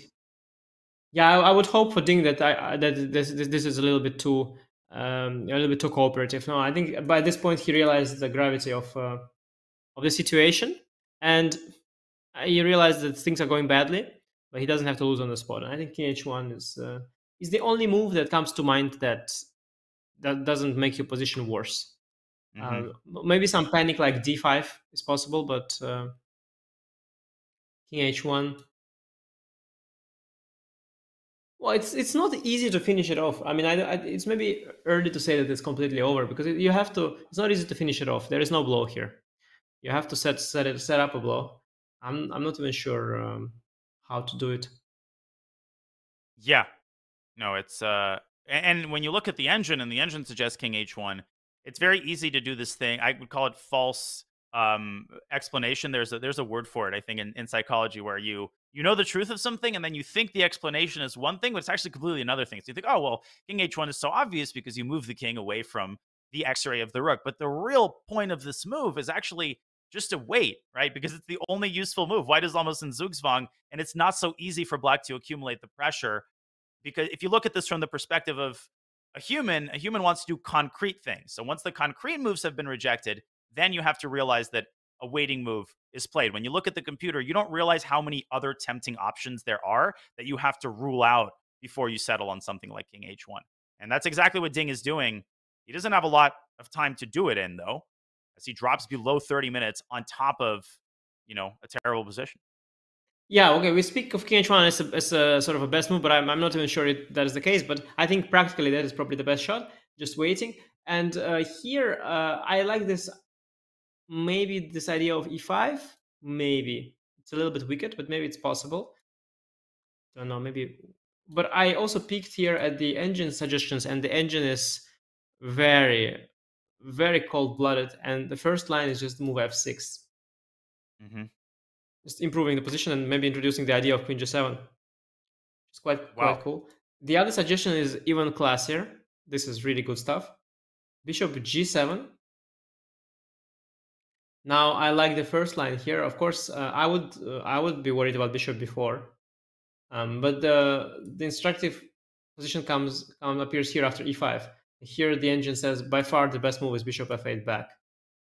Very cool, creating a long diagonal with the bishop. But yeah, this is all unrealistic. I think none of this will happen. We will have we will see another move after king h1. Maybe this e5 move.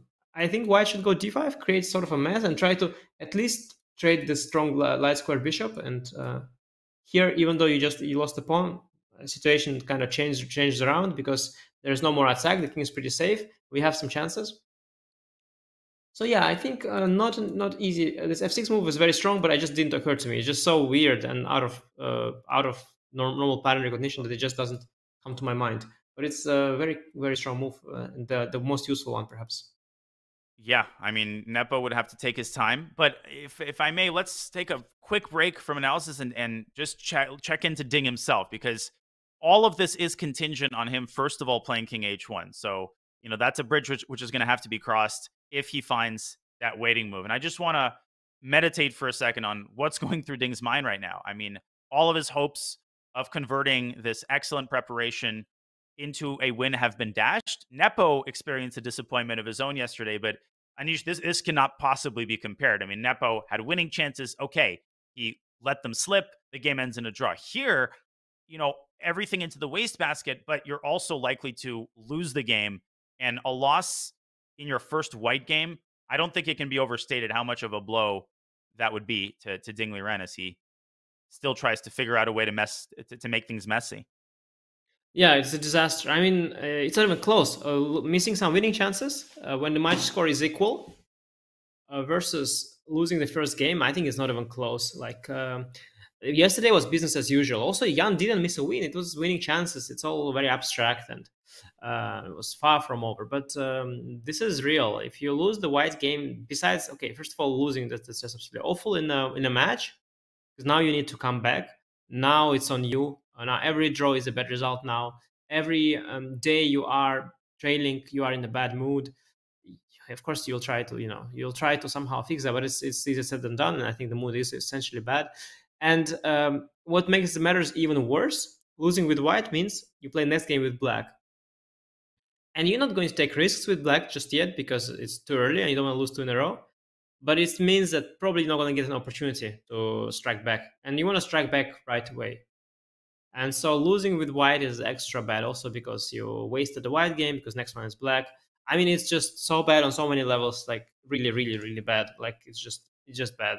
So I hope now this is not what goes through his mind. I think right now he's focused on the position, he's focused on the board, he's got concrete problems to solve, and that's when you can actually try to go deep and calculate. But as he's a good calculator, he keeps calculating variations. He sees that it just nothing works. Of course, EF rook d4 is what he missed. He sees that now.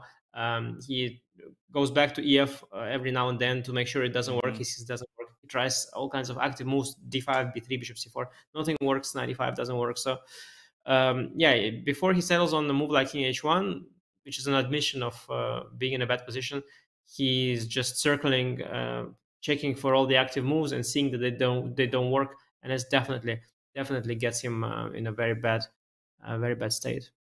He seems close to making a move, still burning his time. And the last time that someone in a World Championship match lost the second game with the white pieces, the last time someone lost the second game was 2014. Carlsen defeats Anand with white. Last time someone won with black in a second game was Vladimir Kramnik against Veselin Topalov in that very famous match in 2006 in Alista. If you're watching and you don't know, look that matchup on Wikipedia and read about it. That was an absolutely crazy match that ultimately came to be known as Toilet Gate. But in game 2, Topalov, he had forced mate in something like 3 moves. He missed it, and he loses the second consecutive game. Then the match gets really heated, and it ends up being decided in a tiebreak. And we have a move, and it is bishop c2. Well, and that was, in fact, incredible. Ding does come up with a way to stave off defeat, and he admits failure, but that's what you got to do in these situations, damage control. Yeah, and what you mentioned, this Kramnik-Topalov match, I mean, besides the scandal, there's also the chess been really spectacular. And I should, like a pro tip, let's say, that there is a book called From London to Alista, and it's an incredible book. It's written by Evgeny Bareev and Levitov, who was the part of Team Kramnik, and that's a recount of Team Kramnik on the matches, World Championship matches that Kramnik has played from London, where he faced Kasparov, to Alista. And Alista, that was the one with Topalov. There was also a match against Leko in between. And these personal accounts of his second, and of course, quoting Kramnik himself, interviewing Kramnik himself, this book is really fascinating. One of my favorite books, I think, definitely my top 3 of favorite books I've read about chess. So if you are into chess and want to, to read something fun about the World Championship of the past, there's definitely one I recommend.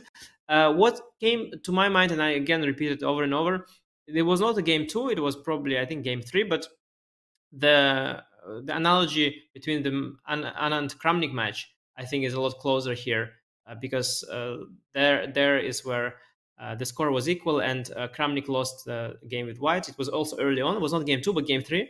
But even the pawn structure was quite similar. So I think if we are to see a loss of Ding today, the analogy with that match will definitely come to mind. But currently, after bishop c2, it's on Jan to prove that his position is really winning. Yeah, and as we established, there is no comfortable move necessarily. There's no forced win, first of all. And the last thing you want to do is take on e4 prematurely, give away the main engine of your attack, the light squared bishop. So there's a whole series of general improving moves. That's what we were testing, right? You can develop the bishop on f8. Once you see the move f6, I personally can't unsee it. I keep looking at f6, and it's such a cute move because queen g7 is threatened, and it just increases the blood flow in your position. But again, it's one of those things. You see the engine move, you can't unsee it, right? You can always spot it in a sea of possibilities. But put yourself in Jan's shoes. F6 is just one of 6 or 7 feasible candidate moves that include bishop e7 and bishop d6, and you could reposition the queen and you could push e5. So he's got some work to do. Let's not pretend that this is over or even close to over. Accuracy is still required, and Ding is not about to fold over and die. Oh no, not I. Yeah, I agree. To that song yesterday. and I have to say, is that the 80s or not? I think that's 70s. That's I Will Survive. Oh. That must be 70s. Okay, that's not the kind of listen the music that is relevant for this match. So please brush up on your music repertoire Exactly. there and bring us some novelties from the 80s tomorrow or day after, in fact. But I think it's unfair to talk about f6. I don't know. Like, I know myself. I'm I have my strengths. I have my weaknesses. I wouldn't play f6. I don't see that move. f6 is just not coming onto my radar, and nor did it come to Jan. And he played knight to c6. Interesting. Which attacks the d4 pawn and the bar exploits. Loved it, by the way. Wow, Jan is so confident right now. He just smells blood. He spent 3 minutes, and so many options he had. He spent 3 minutes.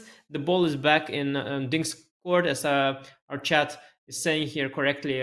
Ding's problem is on the clock as well. I'm not sure it's a bigger problem. It's arguable what's bigger problem, but it's an additional problem to the situation on the board. And knight c6 looks strong. The problem with bishop c2 was that it released the pressure from the c4 pawn. Now the knight could come back into the game. Now the knight also joins, fight for the center. And all these pieces are nicely working together. Jan has a great feel for harmony and a wonderful move, and smells blood, plays so quickly, puts the pressure. He's got to bring this one home. Just so impressive how he's operating. He's like pressing the piano keys first on the king side with rook g8 and f5, and now in the center he's just he's pressuring the points where white is the weakest, and he's doing it at exactly the right time. Knight c6 is on the board, and apparently chat is letting us know that at a high depth, Stockfish does indeed consider this its top choice. So f6 is a good move. It's the choice at a lower depth, but when you let the computer sit, knight c6 is best. Jan, when he gets in his element, it's watching an artist just at his craft. This is a well-oiled machine.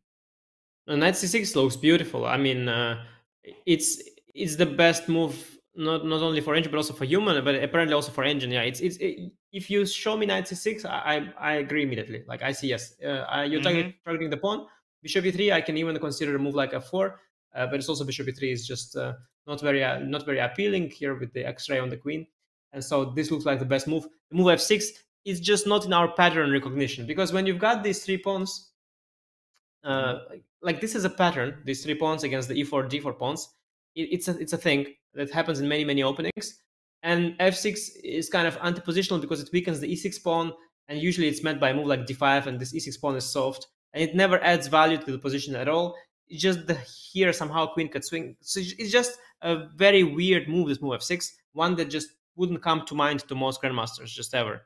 And so I was never expecting f6 to happen, and knight c6 actually is a good one. Perhaps this is why maybe king h1 was a better defensive attempt, keeping an eye on the c4 pawn, because this knight c6 move would not be possible. And now, Jan found this pretty quickly, and it's again back to Ding. Maybe bishop e3 after all, and because if you go f4 and win this pawn, at least the bishop. Oh wait, there takes in bishop f4 though. There's even a tactic there. Yeah, I didn't see even the tactic there. Wow. It's still good for black, probably. Queen takes f4 just and pretend that you saw it. Bishop d6. Yeah. Checkmate nonetheless somehow. It's sharp. It's sharp. I'm not sure it's so clear. It's sharp. Also, maybe queen f3.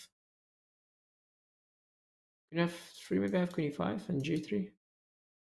Maybe Okay, queen it's g5 complicated. and bishop c5 and queen takes g3. Bishop g7 also. Queen g5. Yeah, I was trying to go bishop c5. Bishop c5. Oh, beautiful, beautiful, beautiful, beautiful, beautiful.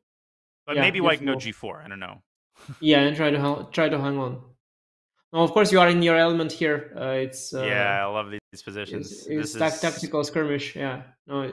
Well, even this is good, but yeah, I don't know what else to offer, because you don't want to just lose the d4 pawn and keep all this pressure on the e4 pawn as well. You just lose a pawn. As they say, in such cases, black is up a pawn and has the compensation. This is one of these exactly. cases. Now it's funny because this bishop f4 trick we just saw. Does it mean that knight takes d4 is not strictly? I mean, it is more of a threat here because in this version, bishop f4 doesn't pick up the f pawn, so that would be probably an even worse version for white.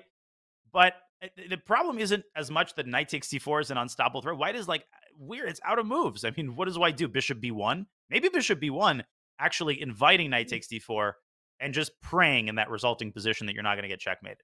What do you think of that? Yeah, let's look at that on the analysis board. After bishop b1, knight d4, knight d4, d4. Indeed, bishop f4 is a thing. So knight d4 was not actually a threat. So if anything, Jan has just brought the knight back into the game just to put the pressure. Ooh, something else happened. Something else entirely. To the live board we go. Bishop to g5 is on the board, cutting off the g file. Yeah, a reasonable looking move. But there are all kinds of I don't know, all kinds of X-rays. All kinds of X-rays in the picture. A lot of tactics there in the air. But maybe nothing immediate, right? Nothing immediate. Strap yourselves in. This is where you want 53 minutes as opposed to 19 minutes. Well, there's all sorts of sacks. There's knight d4's rook takes g5. You could sack in the center and take on the king side, or sack in the king side and take in the center. I don't think knight takes d4 actually works because white picks up the rook, and I'm not impressed with that idea. No, I mean, we can consider the sack, certainly, and black will have great compensation. The question if that's the best. We could also consider not a sack. I think that's also allowed. We can just go bishop e7 maybe and just trade the bishops and see what happened there. How much relief this brought to white. The bar says it brought quite some relief, so bishop g5, certainly an interesting shot. f6 now, bishop takes f6. Is there any follow-up there? Not really, perhaps. Rook g5, bishop h6, also sometimes an idea. Yeah, and knight takes d4 here, of course, is the yeah, I mean, typical knight d4 move. first, of course. Yeah, knight d4 first is the one comes to mind. Yeah. And Eva Bar is not going down, so... No, Eva Bar doesn't mind. Oh, wow. Yeah, actually, we're threatening knight b3 to regain the exchange, like, it's at the very least. And, yeah, what do you play? Queen h5, I guess? To try Queen to somehow... h5? I have a cool line. Spice things up. Oh, it doesn't What do we play? No, it doesn't quite work. I was thinking bishop c5, and the idea is to meet queen f7 with knight f3, but it doesn't quite work. And queen g3, king h1, I think it's unclear. Because you can't take with a knight, the queen is lost. Oh, no, but it does work. It works, yeah. Is it bishop f2? I don't know. Please give me, like, literally give me a break, because I cannot follow this stuff. You're too sharp, too quick. Like, the kind of tactics you are throwing here is just they have come out of nowhere for me. Bishop f2 or queen g3. I don't see the finisher, but okay, you gotta finish it off for us. Do you see it? Maybe it's as simple as queen takes knight and just chill. I don't know. I'm skeptical that this is the move. It's the move. The bar hasn't moved. The king is just too weak. It's just mate. It's just a slow mate. It's a slow mate. Oh, it's relatively slow. I mean, it's not like checkmate, but it's like takes, attack, and then checkmate. Yeah, there's all kinds of queen h6, queen h4, rook g8, bishop f2, all kinds of threats. And the king on b8 or even a8 like is so incredibly safe. There's not even a check you can give, whereas the white king is doomed in the long run. So definitely possible. And rook g5, knight d4 is findable. Only thing is that you might not be sure in the evaluation that it's so winning. You can be sure it's good for black. I mean, you can be sure it's enough because it looks really, really appealing. But you don't need to be sure it's winning. You can just take and play knight d4, thinking, okay, I have an active position. I have much more time. I have good practical chances. And then after the game, you can ask your second. You say, was I winning? Or what was the evaluation? And they'll say you're completely winning. You're like, okay, I was completely winning. Nice. don't have to know that you're winning. You just go for it anyway.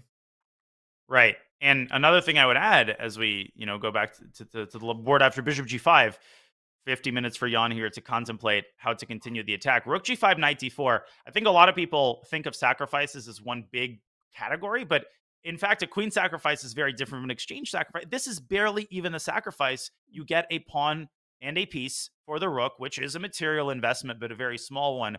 So it's not like it's an all or nothing situation where if you don't checkmate in 3 moves, White's going to consolidate and win, right? You can play that as just a regular position. And that really raises the appeal of a move like this. Jan scratching his hair. He's tempted to move. I know he's tempted to make a move. Yeah, I mean, rook g5, knight d4. That's just it's it's a speed chess championship move. It's the bullet brawl move. It's an instinct. And like you said, it's not one of those sacrifices where you give up a lot of material.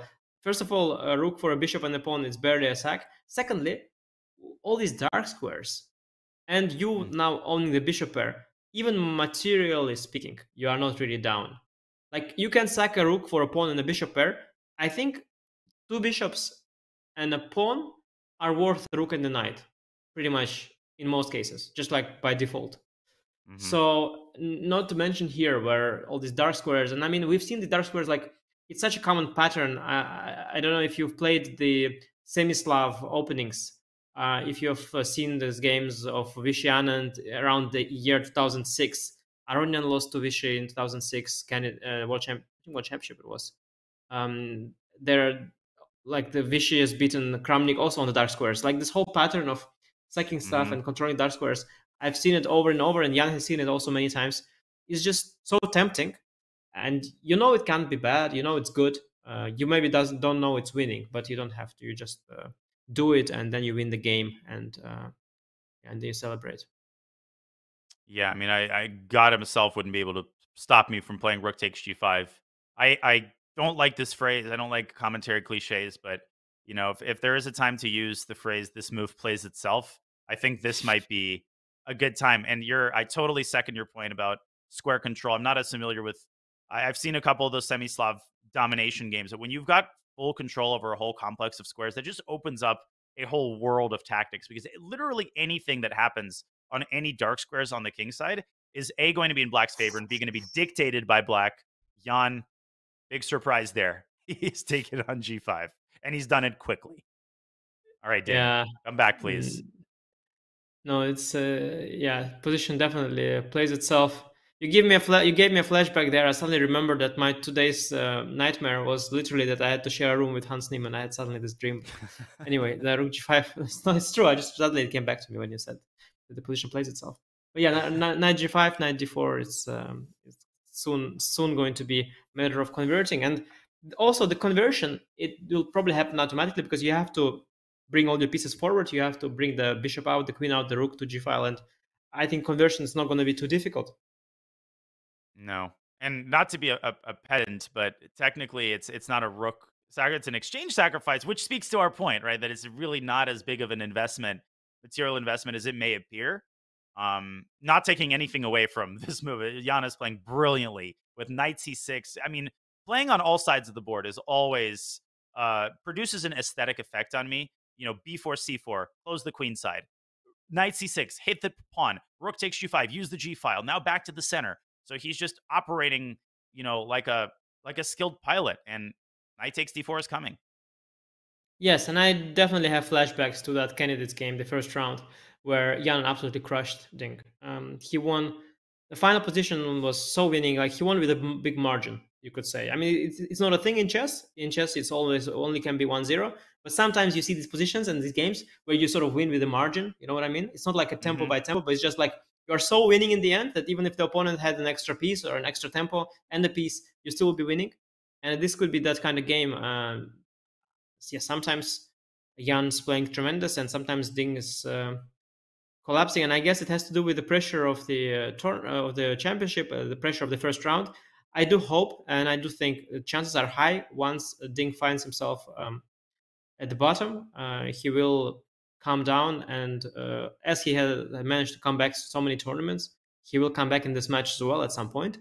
But it looks like at the beginning of it, he is going to go down, because at this point, I don't see a defense for white.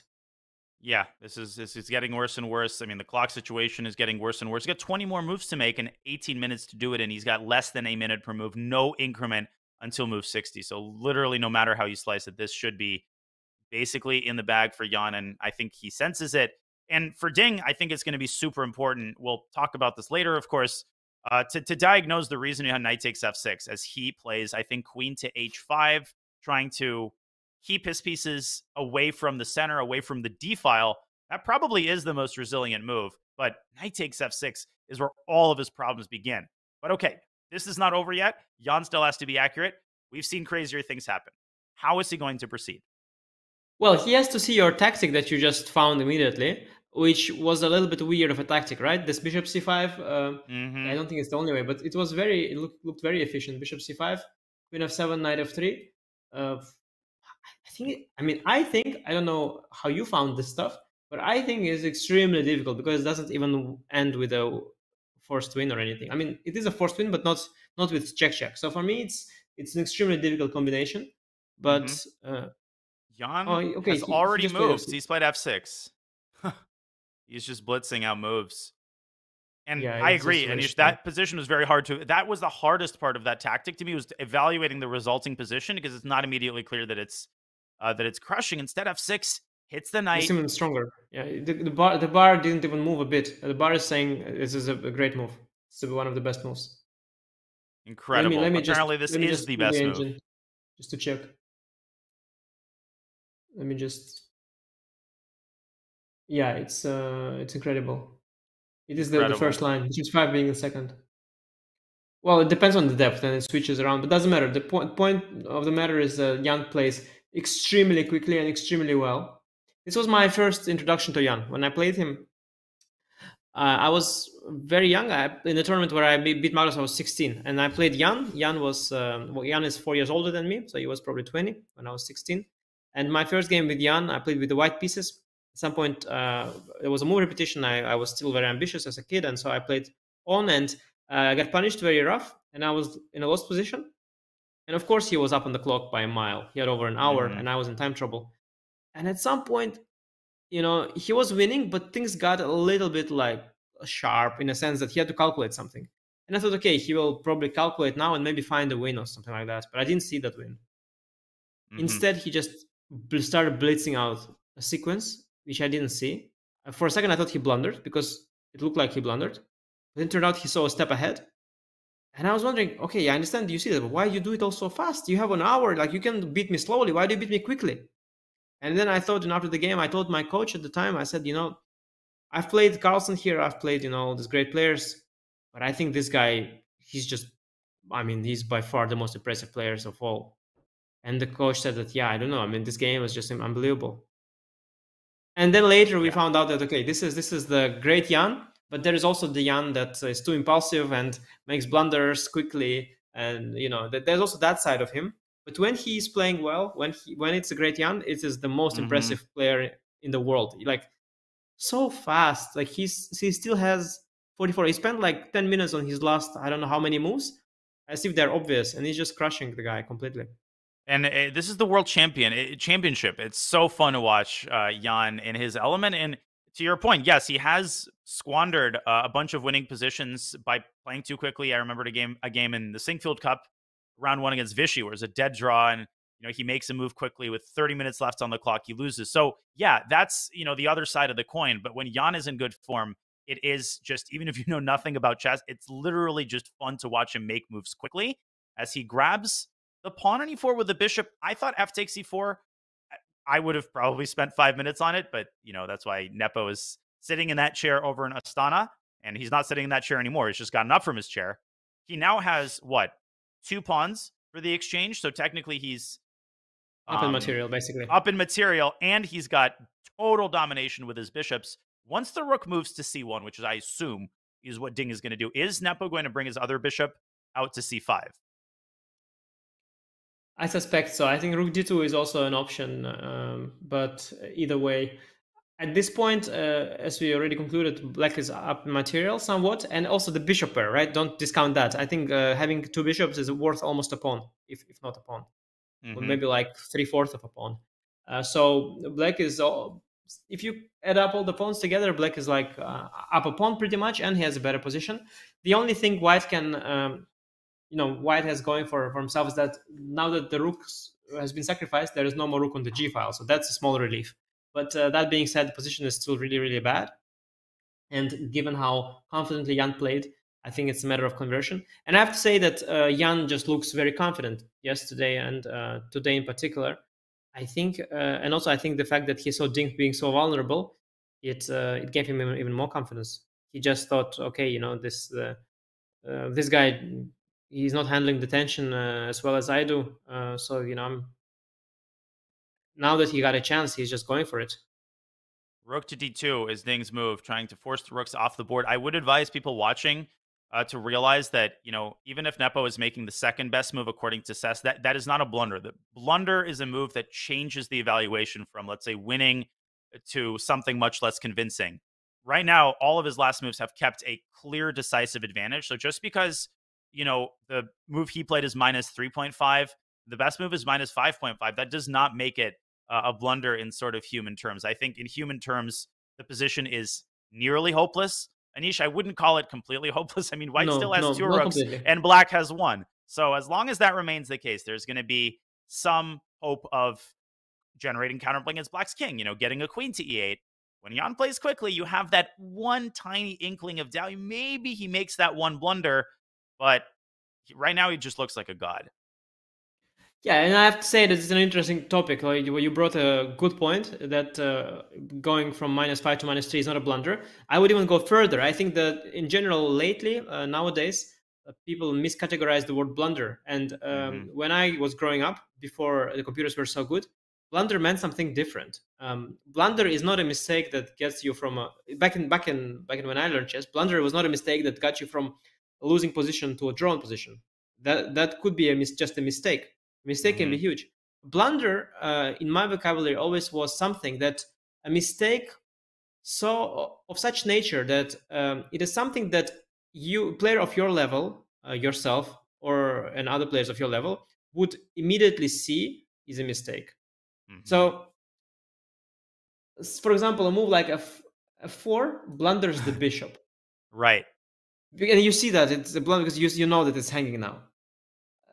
Let's say a move like bishop f3, it's a horrendous mistake.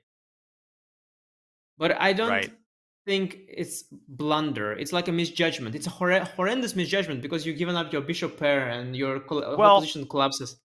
It would be a blunder if you had missed that rook takes d8 was a check. I would argue that. Yes, so blunder is the act of missing, I think, a very obvious detail. It normally has to do with something specific tactical. When you just make a move and the evaluation stays approximately the same, that has nothing to do with a blunder. You could call that an inaccuracy objectively, but I'm totally with you. I think blunder should be reserved for cases of crazy evaluation changes, and we should see the bigger picture here, which is that as long as black stays in control of the game, the moves he's making are perfectly acceptable. Sometimes you even blunder, but the move is good. You know what I mean? Because Hikaru does that all. Yeah. Oh, yes, Hikaru does all the time. Oh, wait. Oh, wait a second. I have queen e8 and I win. Yes. Oh, I think I'm blundered. So bad at chess. No, I mean it happens. It happens. Right. So I think blunder, the way people use the word blunder now, I think this is not what blunder used to mean. In Russian, the word blunder means to yawn. Yeah. Yawn. There's the old story. You know the story. So the word for blunder is yawn. My coach told me this story. An older gentleman is playing, and at one point he yawns, physically yawns, and he yawns so widely that he breaks his jaw and he has to go to the hospital, and he wakes up in the hospital and he said, what am I doing here? They said, you yawned. But in Russian, it's the same word for blunder. He says, what piece did I yawn? Yeah. You yawned in Nepomniachtchi. No, it's a good story. Enough. I mean, I had a similar experience, actually. I once had at a training session with the Grandmaster Daniel Friedman. He came to our house It was very late evening. He arrived from a tournament, and we were looking at some chess. And at some point, he said, like, you're blundering a lot, because we spoke Russian. And I'm like looking confused, like, I think we are analyzing fine. He's like, no, you're yawning a lot. Like, it's like he was saying, like, because it was late. It's I was just yawning a lot. ambiguous. Yeah, it's the same word, but I thought he means I'm blundering, and I was like, no, but we are analyzing fine. I'm not blundering anything. But he actually meant I'm yawning because it was late and I was sleeping. So yeah, there's that. But yeah, blunders aside, I don't expect any blunders from Jan. Also, don't think moves with evaluation swings. I do have to be honest with you. Like, I'm also not a god when it comes to unbalanced positions. I of course like Black's position. I of course love the look of it and all that stuff.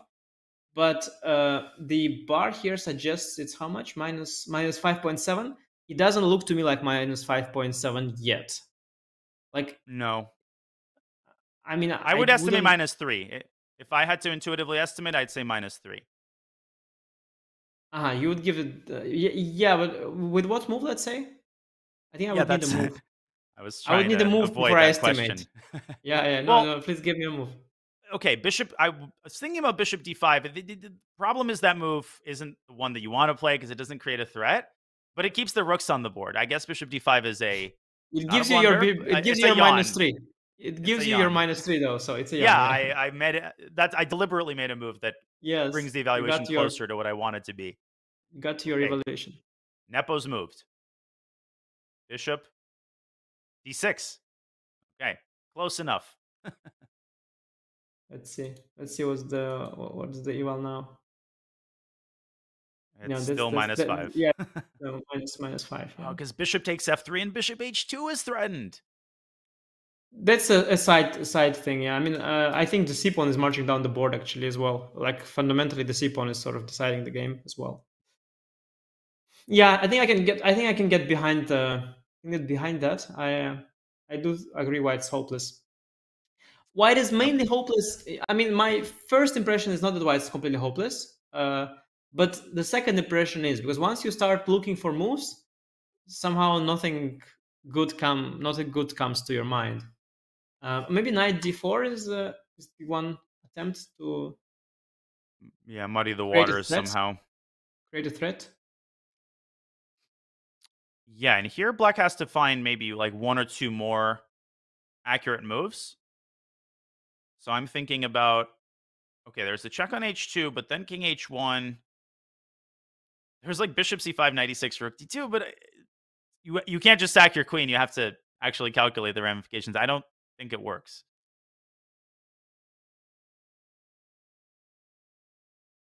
Well, I mean, you could also just protect the e6 pawn in a worst case, but maybe, yeah, you're looking for a finisher here, right? Don't you? You're looking for something big. I'm looking. I haven't found it yet. c3 also should not be discounted because that is ultimately the next move. Nice. And because now after knight e6, you go cd and you'll collect the... There is a nice resource though. I mean, I'll just show it. I'm not sure if it's too relevant. It doesn't actually work. It doesn't save, but it's a nice resource in the sense that you can play here rook b1 check, so that after bishop b1, knight c7, you are lost because of d1 bishop h2. But I don't have d with check. I think you should show d1 bishop h2. It's really beautiful. Yeah, that is of course there. Besides bishop takes c7 being winning on the spot as bishop c7. I mean immediately, or bishop h2 here. No, this whole line made no sense. After c3, the only chance I think is to take and bring the rook back, and then maybe c2 is good enough. What do you think? c2 definitely should be enough, I think. Looks enough, yeah. No, I mean, once knight d4 is c3, there is no other active move. Second exchange here is not helping at all. You just don't have enough. I mean, if you had like a queen on e4 already, and you had a threat of knight c6, we would be talking. Exactly. Well, it would be better after rook c8 probably, but we would be talking about something. And now there's nothing to talk about. The queen is just not contributing, and the knight c6 is not a threat, and knight e6 is easily carried. And again, knight is always sitting. No, it's just really bad. It's lost. It's getting into resignable. Not resignable. He's not going to resign here. No, not resignable. Not resignable. It's lost. Yeah. when he does resign, Nepo will have won 3 black games in a row, and he will have joined the last person to defeat Ding Liren with the black pieces, whose initials are AG from the Tata Steel tournament. So it's a pretty elite club. Mm-hmm. And it's a special feeling, isn't it, to defeat someone like this with a black piece? Is there a particular joy that derives from winning with black against a player as solid as Ding? Yeah, I mean, especially in this way. Like, I must be honest, when I beat Ding in the Vaikanze, it was a ridiculous game. Like, it was an awful game. On not just from him. That is okay. I'm cool with that. But also on my part, like, I converted well, but the start of the game was so strange. We played both so horribly in the opening, and it was was a weird game. Like, I don't know. I was kind of taken out of my. I was taken out of book at some point and started going wrong, and he also was. It wasn't. Still, I was very happy with the game. But this game is different. Here, Jan has done nothing wrong the entire game, and he's played brilliant chess throughout. So this is very satisfying. Very satisfying. I mean, if I think of last game that I played, which was as pleasing with black, I can only think of my game against Fabiano in Candidates when I played with the black pieces. There too, I played a good game at least. But this is such a crushing defeat. Well, it happened. It has happened to Jan much more, I guess, than to me. Him being such a brilliant player and so much more aggressive. I think in the Candidates that he won, he's had a few of these black victories, right? He crushed also Firuza, if you remember, who did this bullet with none other than weren't you part of that big story? I was involved. I was implicated in that story. Yes, you were involved. No? You contributed to Jan's crushing defeat against Firuza that day when you played a bullet match with Alireza all night long. But Jan is not new to crushing great players with black. So for him, it's business as usual. Yeah, it is. And this game can kind of be divided into before and after, right? Before knight takes f6 and after knight takes f6. And that was only move 12, which is crazy. There was a whole stage of the game where we were in firm Queen's Gambit accepted territory. One could argue a slightly more favorable version for white. You're rewinding to that moment.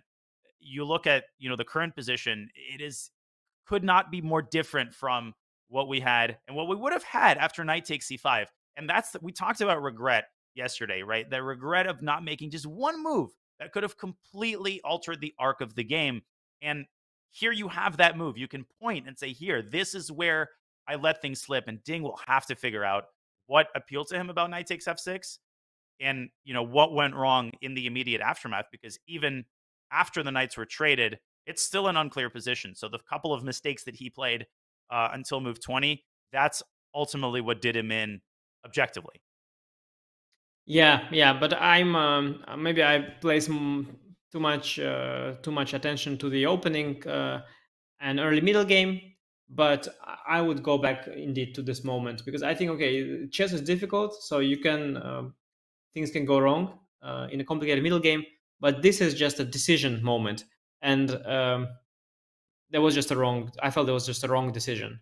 Like, your expected value drops tremendously after knight f6 gf, just tremendously. It does, and knight c5 is a risk-free option. But let's go back to the live board, because we have 7.5 minutes now for the number 3 player in the world. 38 for Jan, no increment, 15 moves to make. So by definition, he will make a move very soon. Is there any possibility he resigns? I think the likelihood is 0. But a couple of moves later, if Jan makes one or two more accurate give him moves, a percent or two. I mean, give him a percent or two. I mean, 0 is yeah, rough. not zero. It's really that bad. Position is bad. Yeah, it's. I mean, I think it's a position where you at some point understand you are lost. Some people, I know some players who are known to be resigning relatively early, who don't like this whole procedure of playing in a dead loss position. I know some of these players. Yeah, they could resign here, but I think Ding usually plays out until it's clear to everyone, including the chat, that he's lost. Somebody's just Mm-hmm. No, I wanted to point out that the chat, somebody mentioned that that getting flagged in the classical game, but it's a very normal thing. It happens. It happens. I mean, you got a lot of time, but you spend it. Nothing weird about getting flagged in a classical game. I think it happens. Yeah, losing on time is kind of more normal than people realize, and it's a natural byproduct of having a miserable position for 10 moves. You have to spend your time, and that's why there is a time limit, because ultimately you've burned too much clock. He's now below 6 minutes. We're going to reach a point where he physically won't be able to make 15 moves in the allotted time. That's what people are referring to. That moment is going to come around the time that he has, maybe a minute on the clock. So he has 5.5 on the clock, but in reality, he has to make this move in the next minute or so. Yeah, and so you have to control the clock as long as situation on the board is acceptable, because you have a lot to lose. But when you are dead lost, you might as well let the clock run down, because you're anyway lost. So that's what's happening here. Ding realizing he's completely lost.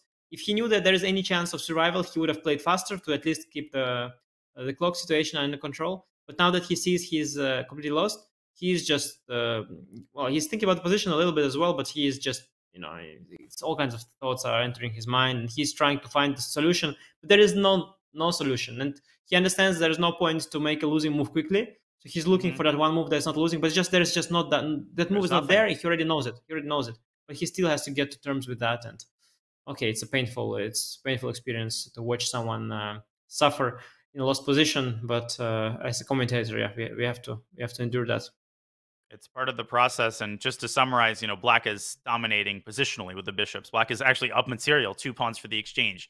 There's an immediate threat of bishop takes knight and bishop h2. There's an immediate threat of c4, c3, which literally cannot be stopped. The pawn smashes through to c2 under the very able support of the bishops. One bishop supporting c2, the other bishop can chase out a rook if it sits on c1. And the queen on h5 is pitiful. It's not attacking anything. It's doing nothing. It's not participating in the defense. If you could reposition it maybe to like e3 or e2, okay, maybe Jan would have to demonstrate some more precise technique. As it stands, you can close your eyes and my cat could play c3, and I don't even have a cat. I was about to ask. Yeah, I didn't know your cat was. I don't have a cat. No. I want to get a cat, but I don't have one yet.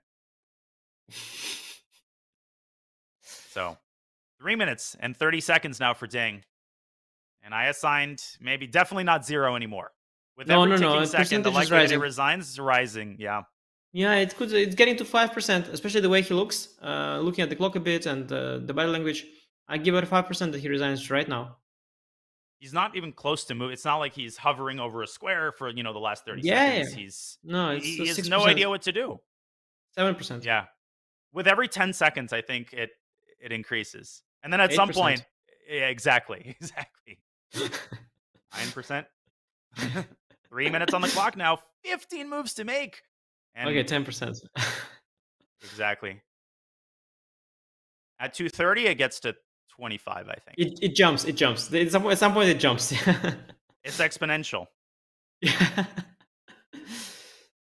Letting the clock run down, you get banned on chess.com.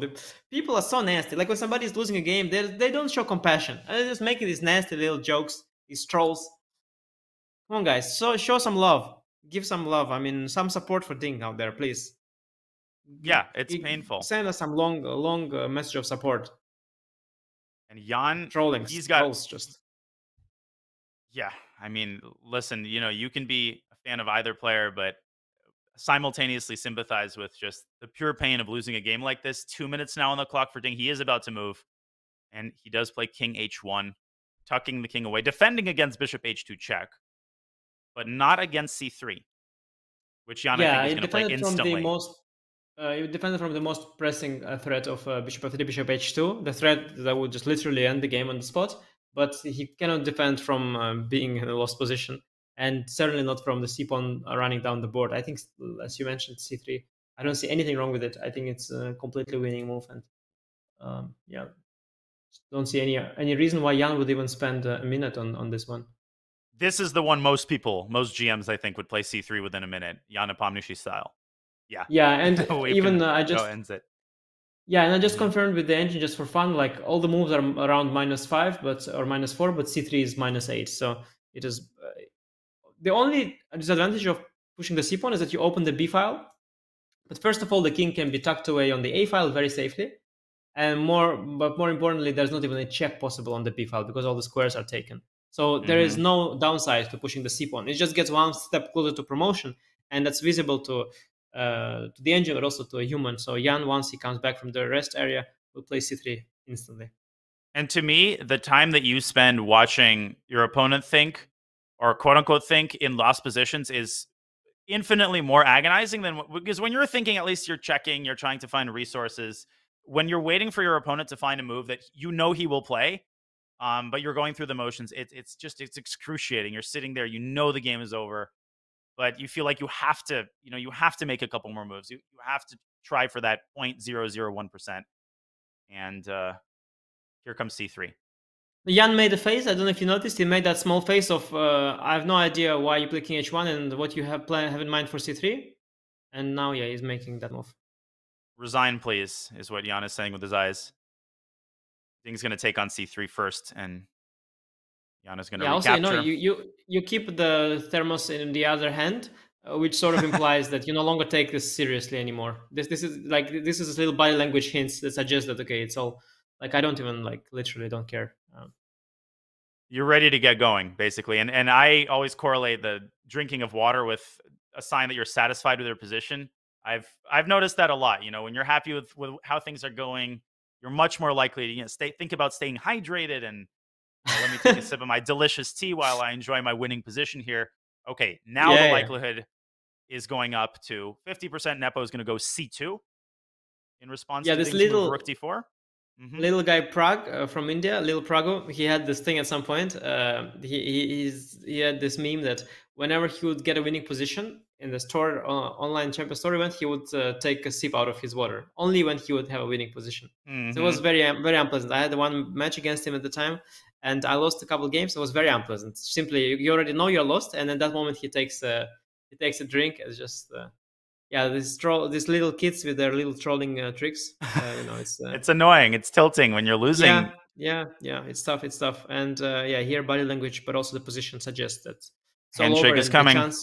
I think the resignation is already at this point. It's reaching 40%, 50%. This or the next move, 50. Basically. Maybe it's exactly within the next 3 moves. It's like a 90% likelihood, I guess. Rook c1 is met with either bishop f4, bishop a3, just chase the rook away. And again, domination over the dark squares. One of the themes, and lights, really all squares, because you've got 2 bishops and your opponent has 0, and they're slicing across the board. Nepo's gotten up from his chair. I wouldn't do that. We talked about this yesterday. I would stay seated because resignation is so likely. You don't want to be searching for your opponent. And, it's like that story you told, where you pack up and go, except there, the wrong piece was touched here. No matter what piece Ding touches, that will not change the results of the game. I think it's not nice that Jan left because it's so obvious that Ding sort of reaching a position where he should resign, and now it makes it slightly more uncomfortable for Ding to resign even, because how do you resign when the opponent is not there? And he's not going to resign. He's going to play queen h6. He was forced to make a move. Yep. Exactly. I don't get it. But maybe Jan is trying to show that he was expecting Ding to resign early. But these kinds of games, why play any of these games? He wants to go to the toilet. I mean, maybe he just wanted to go to the toilet as well. He's just or take something from the rest area. Yeah. Let's just call it what it is. Okay, so rook c8 I think is the simplest move here. Just rook c8 and then bishop f4 or bishop a3, depending on what white does. We can start with bishop a3 as well, I think, right? There's nothing wrong with that. Nothing wrong at all. Bishop a3 first. It's a matter of taste. I mean, bishop a3 first, I think, creates an also unstoppable threat of c1. Yeah, it's formality now. And Jan, he's not the man to take a lot of time in a winning position. So he'll write down the move, scratch his hair. Yeah, I like it too. Because, it's like a driver of a car who has 30 years of experience. You just know how the steering wheel goes. There's no need to belabor the point and take 10 minutes here. Double check is, of course, obligatory. You have to double check, but everything is so defended here, it's literally impossible to blunder. Yeah, I know somebody mentioned Title Tuesday, and I also was already wondering. So do you think Magnus will show up for Title Tuesday tomorrow to try to prove who is the real champ? Hey, after After watching this display, I think he might feel inspired. He'll have I think to. we're He'll definitely, at have least to. in the morning one, I think we'll see him. Maybe he'll grace us with his presence. Yeah, he has to. Now he has something to prove. He has gotta log in on chess.com, sign up for Title Tuesday, and show us who is the boss, who is the real boss. Well, we know who the boss of the first 2 games of the World Championship is. This has to be such an amazing feeling. The first game that Nepo is going to win in a World Championship match. He's going to break that, glass ceiling. And is that going to open the floodgates? Is this just going to be a blowout from here? There's absolutely no reason to conclude that. And this is only game 2, and this is only a 1-point lead. And for Ding, his psychological preparation for the next game is going to be crucial. E5 is the top engine move, by the way. Yeah, let's just, to be sure, let's just, yeah. To be sure, let's just make Rook has nowhere to go. Rook has nowhere to go. Literally. Yeah. Resign. Jan What's Nepomniachtchi another great news? won. Yeah.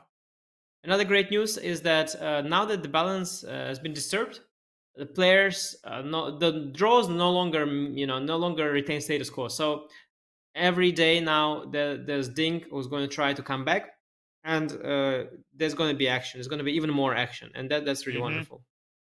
We congratulate Jan Nepomniachtchi for his first World Championship victory in Game 2.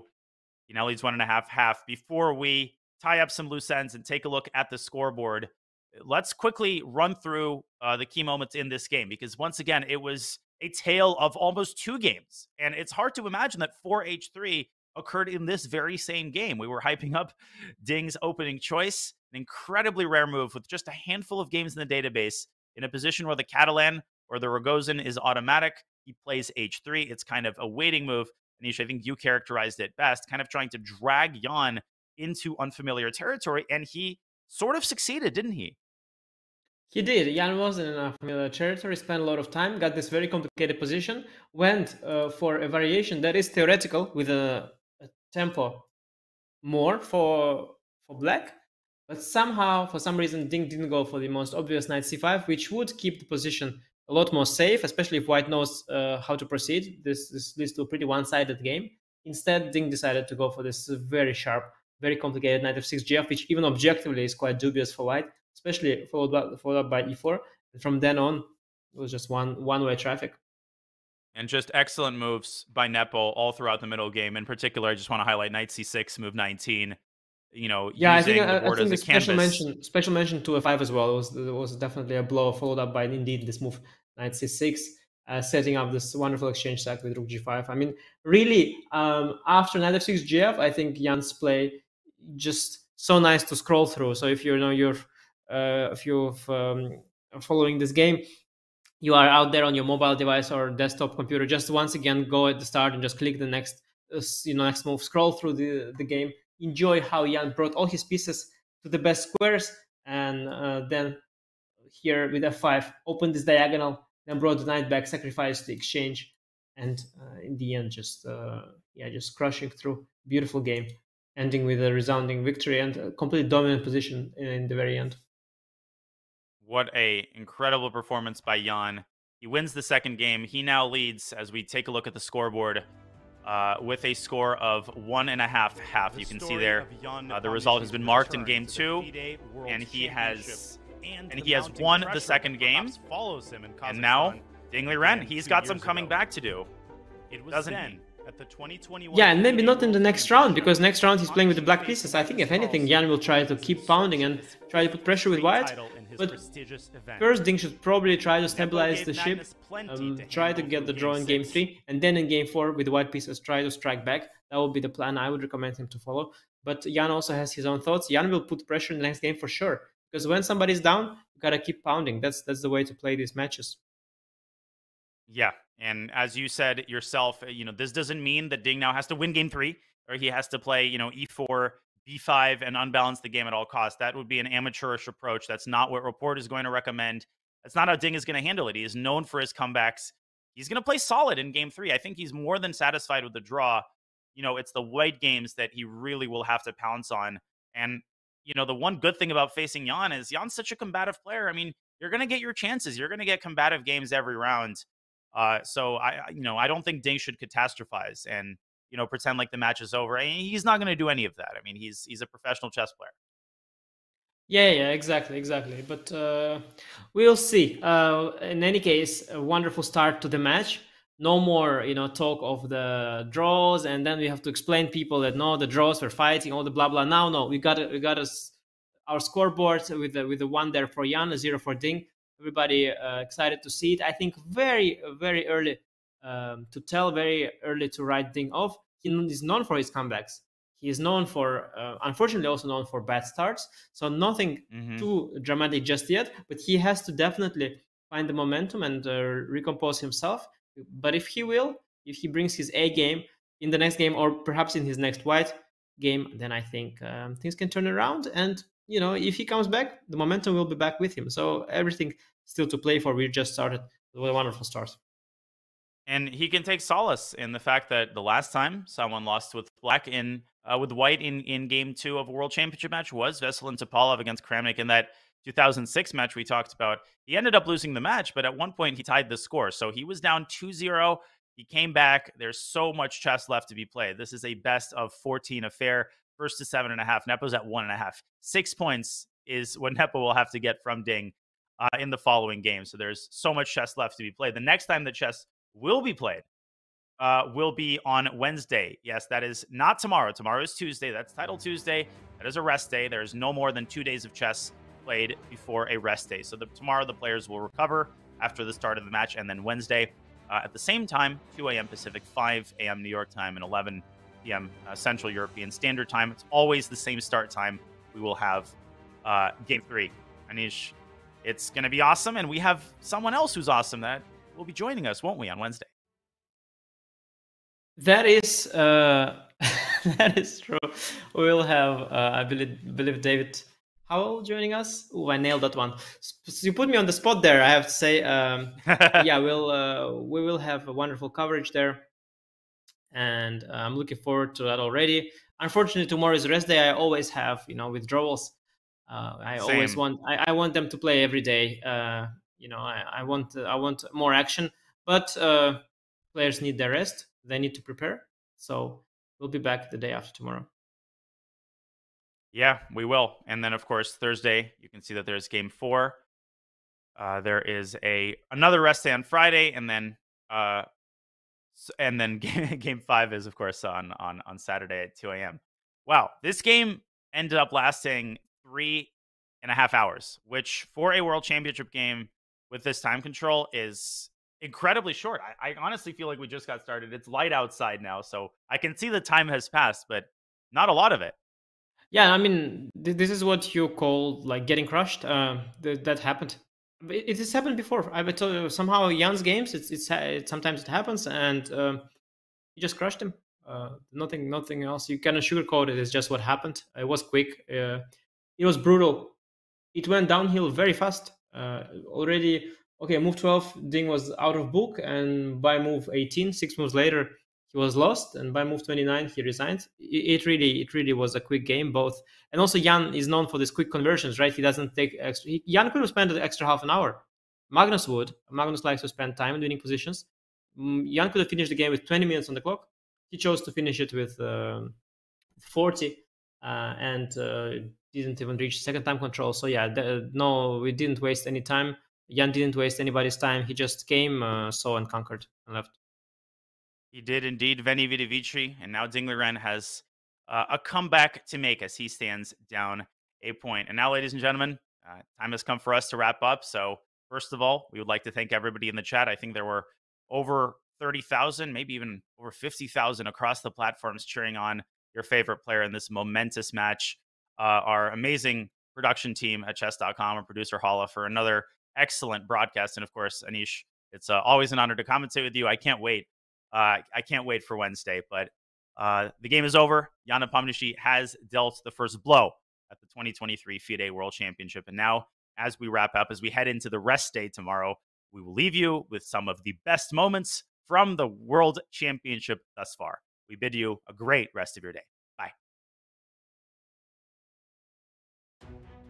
Right now, big decision for Jan. Does he roll up his sleeves? Is this the time to play knight e2, or does he keep playing the waiting game? Queen f4, very tempting. Queen f4, queen b8, by the way. It's a Jan move. Infiltration with the queen, that's Jan's favorite topic.